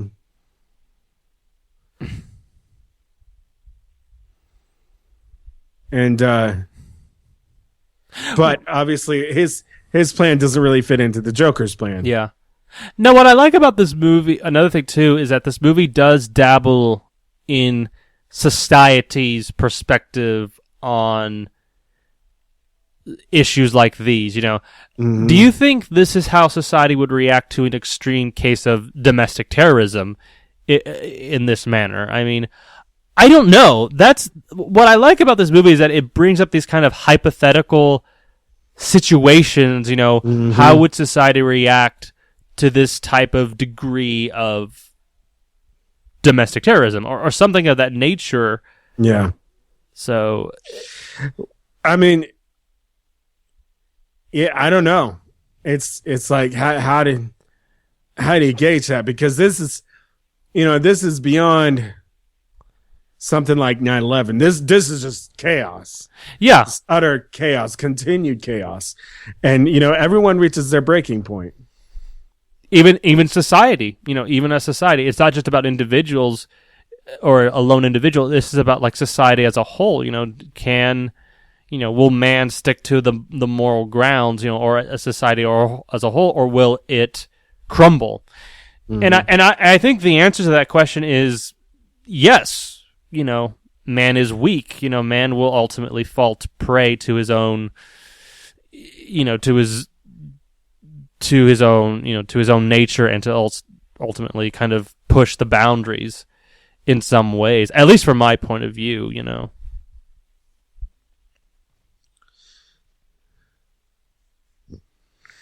Yeah, it's I don't know. It's something interesting to think about. Yeah, and it is kind of purely hypothetical. Yeah, but that again, here we have Two-Face and his birth as a character. Yeah, I would agree. And Joker's kind of the catalyst for that. Yeah, he is kind of the emperor to his Anakin or Darth Vader to some degree. Yeah, he's the nudge that kind of pushes Dent over the brink. I think you can definitely make the point and say that maybe that Joker, or that Harvey Dent's the fact that he was able to just believe into this character's lies and all that stuff way too easily. I could definitely buy into that argument too. Like maybe that's kind of the weaker point in the character's arc. Kind of him believing in the lie that, oh, I had nothing to do with your girlfriend's death or or your accident or anything like that. I could definitely buy into that. I mean, he's not really emotionally or mentally stable at this point.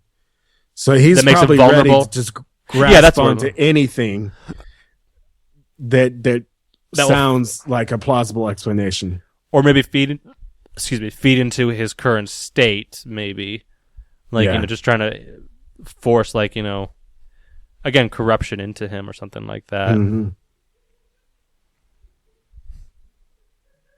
You were a schemer. You had plans. What's interesting about this scene is when he's talking about, a dog chasing a car. He wouldn't know what to do with it when he caught one. But there's plenty of evidence for a Joker scheming and planning from the very beginning. Yeah. Oh, yeah. That's. So that's an interesting for him to play into Dent's unstable mentality at that moment. Yeah. He knows exactly what buttons to push. Well, I also like at this scene right here, he's talking about, society, the plans of, of society and how things are supposed to roll out. Like he's talking about, when an army is deployed and, there are, you're expecting the casualties. That's part of the plan. But when I say, one mayor must die, everyone, loses their minds. Well, do you think, again, that's a commentary on society, the mentality of society, because it's like, because I think when you look at, like in 9/11, with the war on terrorism or any other war for that example, we as a society are not facing that war. We're reading about it in the newspapers, but we're not dealing with it face to face. And when we hear death and all that stuff, it's sad, yes, but it's part of the plan. It's what happens when a wrench like this is thrown into the society. people begin to lose their minds. Do you think that's what he was comparing it to, like, warfare versus, terrorism? Yeah, probably. Okay. Because humans really only care about things, just in general, really only care about things that hit close to home. We kind of have to force ourselves, and that just hurts seeing that Lamborghini Yeah. crush like that. But Don't break your car like that. That's all. I know, right? But it's a Lamborghini. But just trying to catch the light. But anyways, I keep getting sidetracked. But humanity in general, we just want to, unless it hits close to home, it's not naturally going to really affect us. Yeah. We tend to care more about things that affect us. Yeah. And another iconic. Yeah. Oh my gosh. Him walking out. Here's the weird part. All that stuff was real going on behind him. Yeah. And it's up until, let me see. It's up until, here it is right here. All this was accidental. This is all improv right here, like him turning around and all that stuff. That's all. Yeah. Yeah, like something went wrong in the wiring, and and like that moment of him. Yeah, that was real. That was Heath running away from the explosion.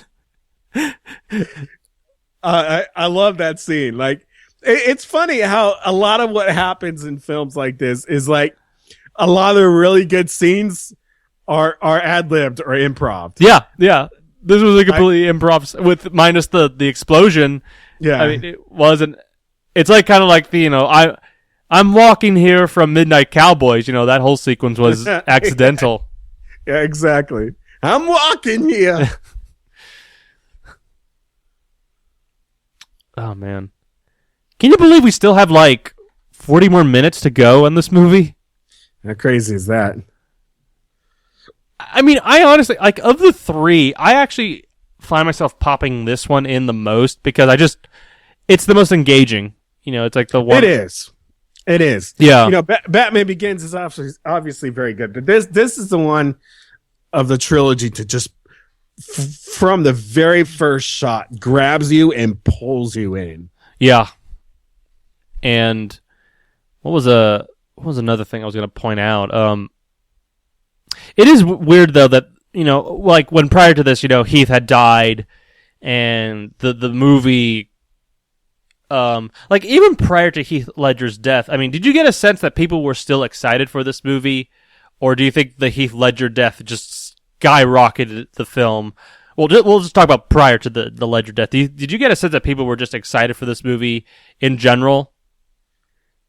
Or yeah, I think so. Okay, but the Ledger death skyrocketed it into a different wave of attention, if that makes any sense. I mean, the movie got so much more notoriety. Well, yeah, I think so. I mean, and I think once people saw it, it solidified his status as a legend. But yeah, as unfortunate as it is, the death of someone that has to do with a project like this, it's really gonna. But it really took it to a different level than any other film. Yeah. Ever, so. Yeah, definitely.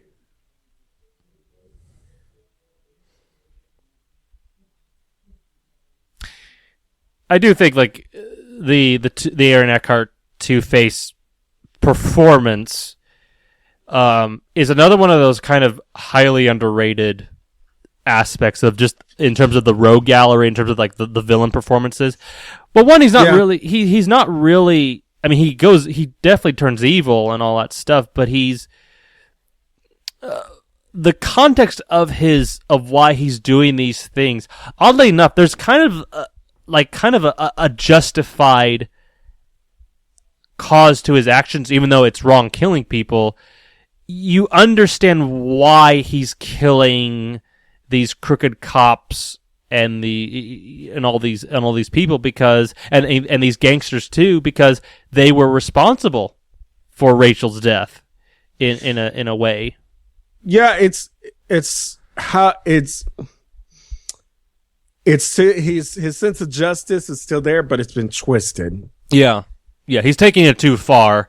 But at the same time, you kind of understand where he's coming from. You know what I mean? Yeah, absolutely. Yeah. Like, there's no doubt his intent, his reasons for doing this, and his guiding principles behind it. But where he was the crusader for justice, the good guy, the good guy, now he's willing to do whatever it takes. Yeah.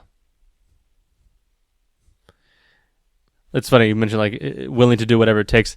This scene right here caused so much controversy. I don't get it, dude. I really do not understand why people were up in arms about, like, the whole, like, Patriot Act, like the sonar, looking into. People were just like, how dare they put this scene in the film and all that stuff, because people just didn't want to be reminded of the Bush administration, whatever. And I'm like, I don't know. Yeah, I don't think I really cared at that point. It's an awesome image. Well, here's the funny part about it, though, is that Lucius is kind of a double-minded individual. He's saying right there, like, I could buy into this argument, but he's saying right there, like, looking on millions of people is not my job description, Mr. Wayne. Okay. And he's saying, like, oh, all of this is wrong. You're funding, or you're helping a vigilantism. Kind of pushing the line as it is already, And besides, you're just looking for the Joker, nothing else, It's not like you're eavesdropping on your Aunt Martha in the shower or something like that, but...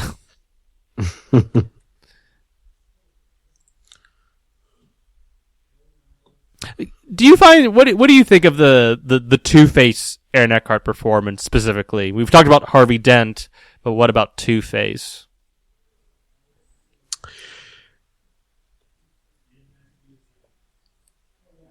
I think it's good. I think it conveys how Dent has gone from a solid, in control, all-American good guy to someone who's kind of lost it, and is now someone who didn't rely on chance, but was willing to take risks, and now entirely relies on chance. Mm-hmm. That's the system right there. That's his. Yeah. Now Two-Face just doesn't care. He just wants to do whatever it takes to accomplish his goal.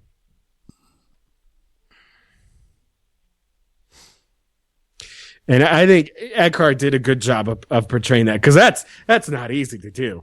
No, and also it's very minimal. That's another thing too. It's very minimal with what he has to work with in terms of the Two-Face aspect. So, and what he does is pretty impactful, to say the least. It's definitely overshadowed by Heath's Joker, but I do think he gives his all, and I do think I think it's still remembered. I just think, it's still kind of just, in terms of when people talk about the villains, I think people kind of slightly forget it and kind of focus more on the Joker and Bane and Ra's al Ghul and the Scarecrow and all that stuff. So.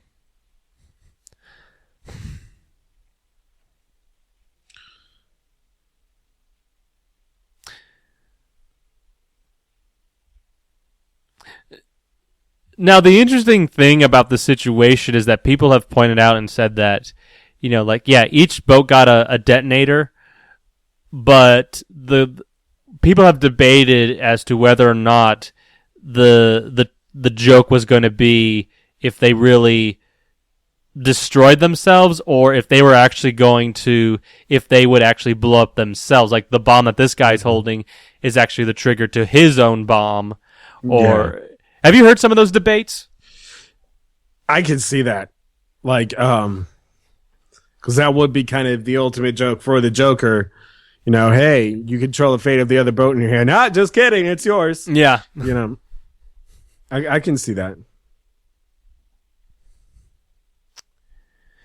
You know, again, this is an experiment to see just how far average citizens will go. Yeah. And it's, you know, it's also, again, pushing Batman's buttons. Mm-hmm. Forces him to step out and face him.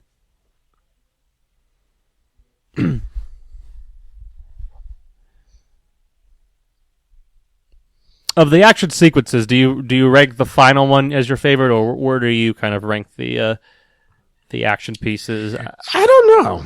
I really like the last one. Yeah.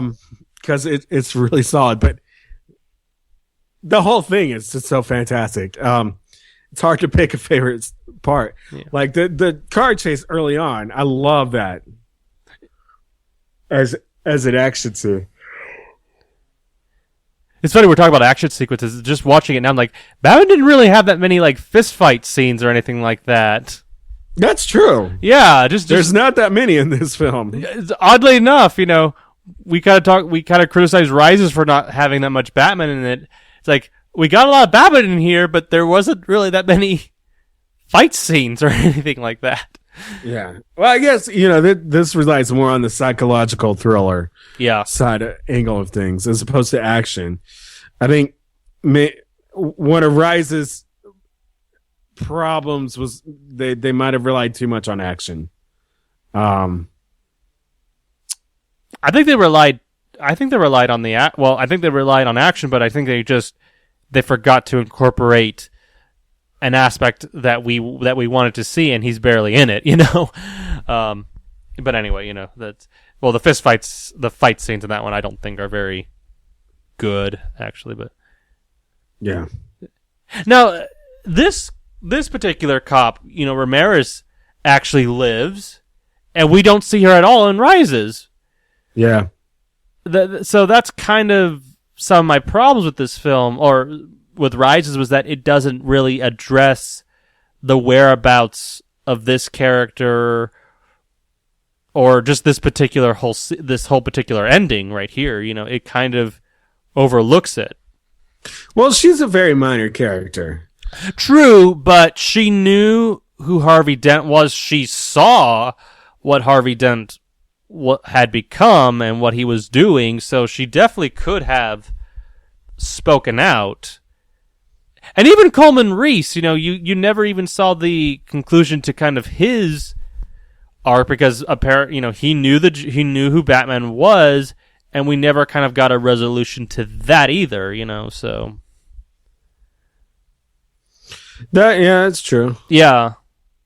Again, this is where I'm really, really interested in seeing what the special features contain, because I imagine there's some deleted scenes that explain a lot more, or even kind of give more background and detail and kind of wrap up some of the loose ends. Yeah, or even in the screenplay, like just deleted scenes that were never even filmed, because I know like in screenplays there's a lot of stuff that's just not shot at all. Oh, I'm sure. I'm sure they could write a whole book on everything they had to leave out. I actually do own the screenplays. It's actually on my shelf over there. So really, yeah, that's awesome. I also have the art book, which is great. If you get a chance to get that, just check that out. It's an awesome book. That'd be legit.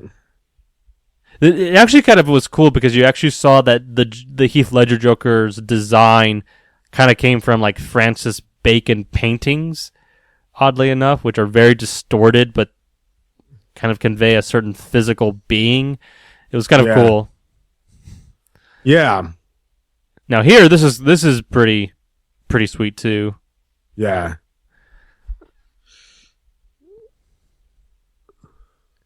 Is this your first time watching it in a little while? I haven't seen this movie in like about a year, actually. Yeah, it's been a little while. So, it still holds up. I mean, this movie just like amazingly just holds up, even with its flaws and everything. It's still. Oh yeah, I mean, yeah.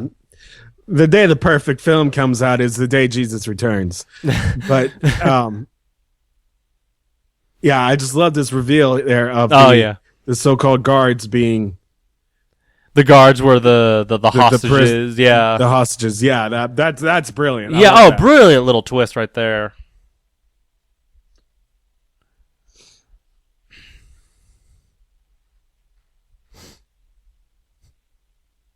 That guy's from. This guy looks so much like Jason Statham. That guy right there with the shotgun. Yeah, he does. He has that weird like mouth expression to him, like that's very Jason Statham. Oh yes. Now I never quite understood why he was taking out like all the guards and all that stuff. I mean, I understand like he didn't want them to shoot the wrong people, but he kind of goes. Well, he kind of goes crazy in on the them. heat of the moment. What are you gonna do? Hey, don't shoot. Those are actually the good guys. Like they're the hostages. You know, it's you're down to a split second choice. It's not much you can do. Shut up. Listen to me. It's very simple. I'm Batman.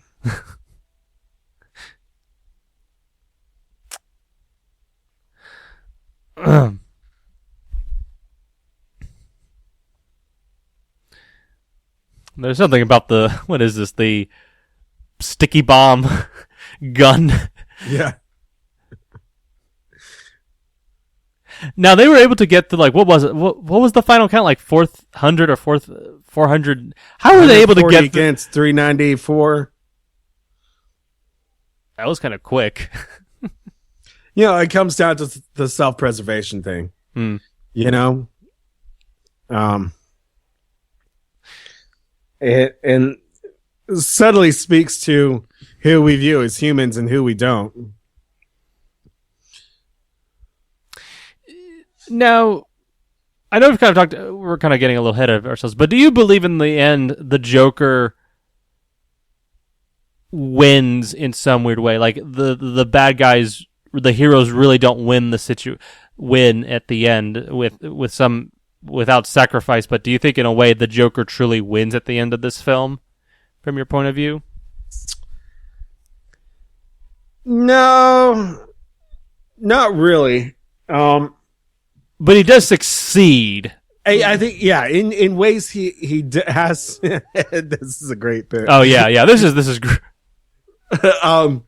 In many ways, he has succeeded in his goals, at least as far as it goes with Batman and Dent in the city of Gotham. Yeah, but as far as him winning, I don't know if I'd go that far. Okay. Well, here's the funny thing. Like, I don't know if you've read this recent article, but a lot of people have kind of come to this theory that the Joker himself was the true hero because he finally revealed the darkness within mankind. I don't know if I've ever bought that idea or not, but kind of an interesting little read, actually. But yeah, it's an interesting theory. But you don't need to go far to bring the darkness in mankind out. Yeah, for everyone to see. You know, I'm not gonna lie. I do kind of find this final battle between Batman and Joker to be kind of a little underwhelming. Actually, I would have liked to have seen a little bit more physical, like some punching and the two going toe to toe or something like that. The Joker kind of really easily overcomes him. I felt like it's symbolic of what the struggle so far. It starts out with the Joker pounding him, and he's just kind of taking it, trying to figure out where he's going.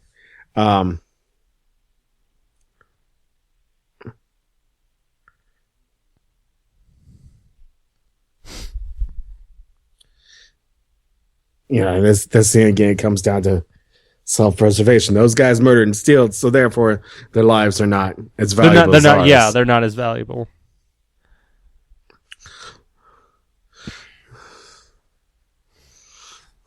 Think about it now. It's like this is the only time we do see Batman with the classic glowing eyes.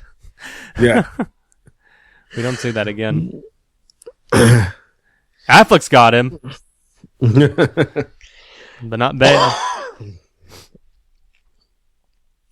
I can't imagine, like, in any Batman movie, you trying to get the white shot or just the white eyes, like that, and that's part of the classic costume. I don't know how you're able to just, unless you did it digitally, but I think you have to have like a cutout for the eyes at least. Oh yeah. Unless you're going to go to Spider-Man route, but that guy, sorry, go ahead. Okay, go ahead. I just love that because it places nobility in the hands of a criminal. He makes the noble choice. Yeah. And it makes the sacrifice where it's the average citizen, quote unquote. Well, and he thinks that I think he also believes that they're the ones that do deserve to die, at least, Yeah. Yeah, that's true. And then here, it's kind of like man's conscience can't push himself to do that, I guess. Yeah. That's a lot for one man to take on. Yeah. I'm surprised there wasn't an uproar. Yeah, again, it speaks to everyone wants it to happen, but no one's willing to actually pull the trigger. Yeah. And this is where the Joker truly fails, at least in some ways. This is his minor failure. Yeah.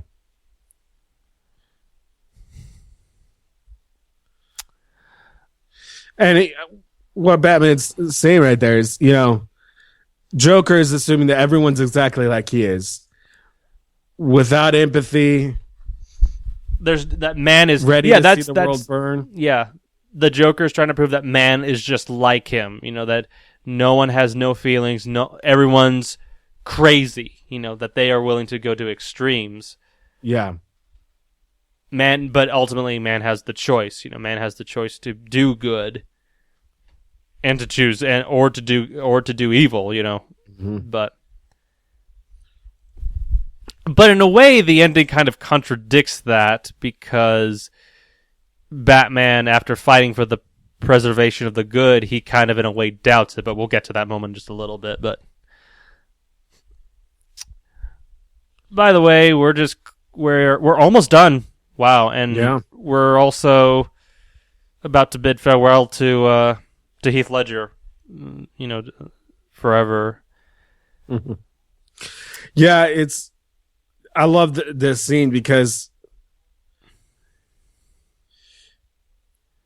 it hints at something that there could have been so much more between these two, and obviously Heath had died at this point. We knew that it wasn't going to happen. That was the sad part about this moment. Yeah. And the way the camera spun around to put him, even though he's hanging upside down, right side up, as it were, it almost puts them on par with each other. Yeah. It kind of makes... It's like what he's saying starts making sense. But... Yeah. You didn't think I'd risk losing Battle for Gotham's Soul for a fist fight with you. It's and just in Bale's eyes, with that mask, he's crumbling. He knows that that little expression right there. It's just like, oh no, yeah, what have you done? And the Joker laughs triumphantly at this moment. It's not like Jack Nicholson where he falls to his demise. There is a sense of victory. Mm-hmm. And did you think right there that was it? Did you think that was the last that was the last moment that we would see Heath, or there was going to possibly one more scene with him? I wasn't sure when I first saw it. It was like, okay, wait, that can't be it. Surely, we've got something else coming.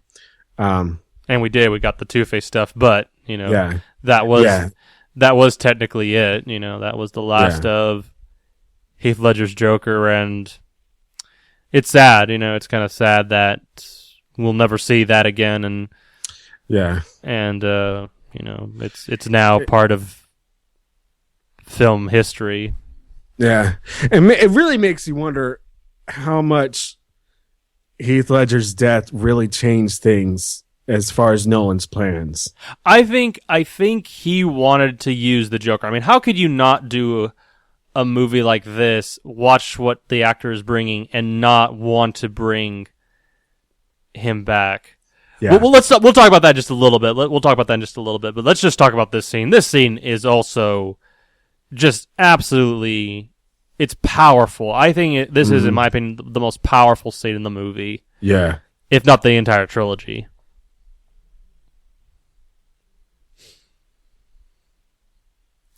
How far we've come from the top of the bat signal at the beginning of the film. How far we've fallen. Oh man. And he's grinning. He's like taking pleasure in this situation. That's just, oh man, you're heartbroken in this situation. Now, did you think if this somehow maybe that Two-Face was going to be the villain for film 3, or did you think like he was going to die at this moment, or something was going to happen? I don't know. I wasn't sure. I was kind of like, he can't be dead. Don't kill him. Don't kill him, please.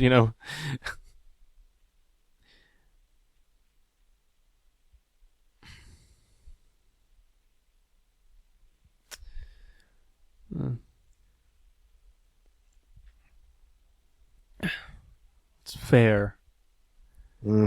I just Aaron Eckhart's acting in this scene is just superb, and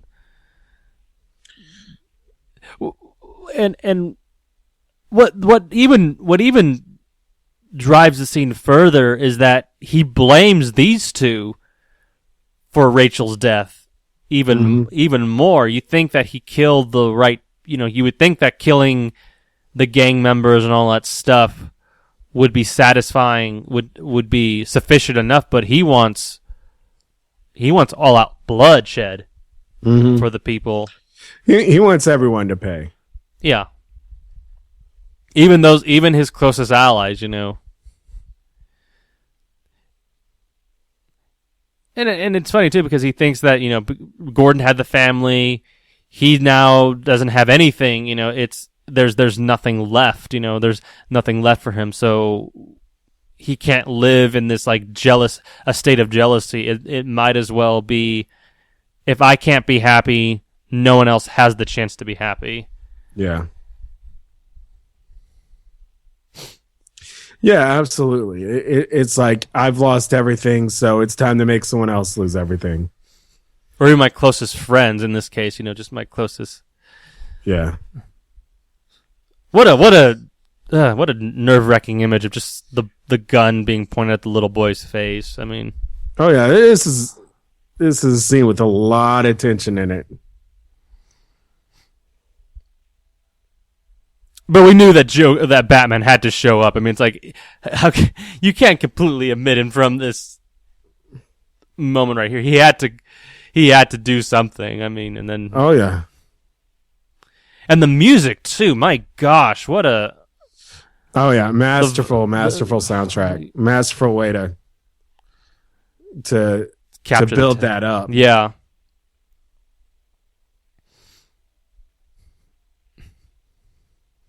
I love the way it shows the coin landing. Yeah, a lot of people have kind of speculated that had he flipped it, everything would have been okay. Yeah. Not really, maybe. Not necessarily, but it shows that Batman's action influenced the chances. It influenced the outcome. Mm-hmm. Whereas Two-Face was merely relying on pure chance. Batman made made the his choice. decision. He made his Yeah, choice. yeah, that's kind of I never thought about that before. They were debating about chance and choice, and here it was. The ultimate the situation between chance and choice. That was that is kind of funny thinking about that now.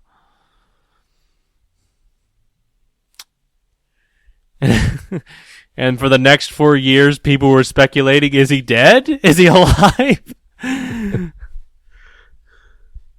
I do think, however, this ending is fundamentally flawed because it's trying to Joker at this specifically this climax, it was about Batman trying to prove to the Joker that man has a will, man can definitely choose good. Here, in a way, with this whole cover up, he's clearly saying, in a way, like, I'm doubting the good that I've defended. There is no... Maybe in a way, Gotham is too weak. Gotham can't really make up its mind. I think if you were to present the evidence in and of itself, I think people would definitely be a little bit more forgiving, or would at least understand why.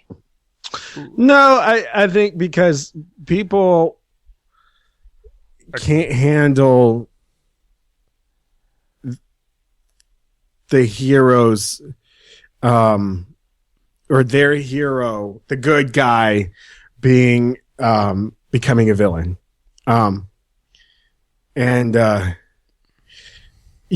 Harvey Dent was that symbol of goodness for Gotham. Mm-hmm. And Batman here is making sure that that's sustained, that the people that something that the people can look to as a symbol. Yeah, but I think there's. I mean, I will say this though. I think the ending in and of itself, I think, is a very powerful scene. I just think when you kind of think about it, I think when you think about it, it is kind of a scene that kind of like, well, he could have made this choice, but I think him making that choice to take on the blame, while albeit a little bit like confusing and maybe like contradicting what he was trying to do throughout the film. It is kind of emotionally, it is still powerful in its own way. Mm-hmm. Flawed, though it may be flawed. I do think it is something that it still works because of its performances and its action and just the writing. I think the writing does propel this scene a lot. Yeah. Oh yeah.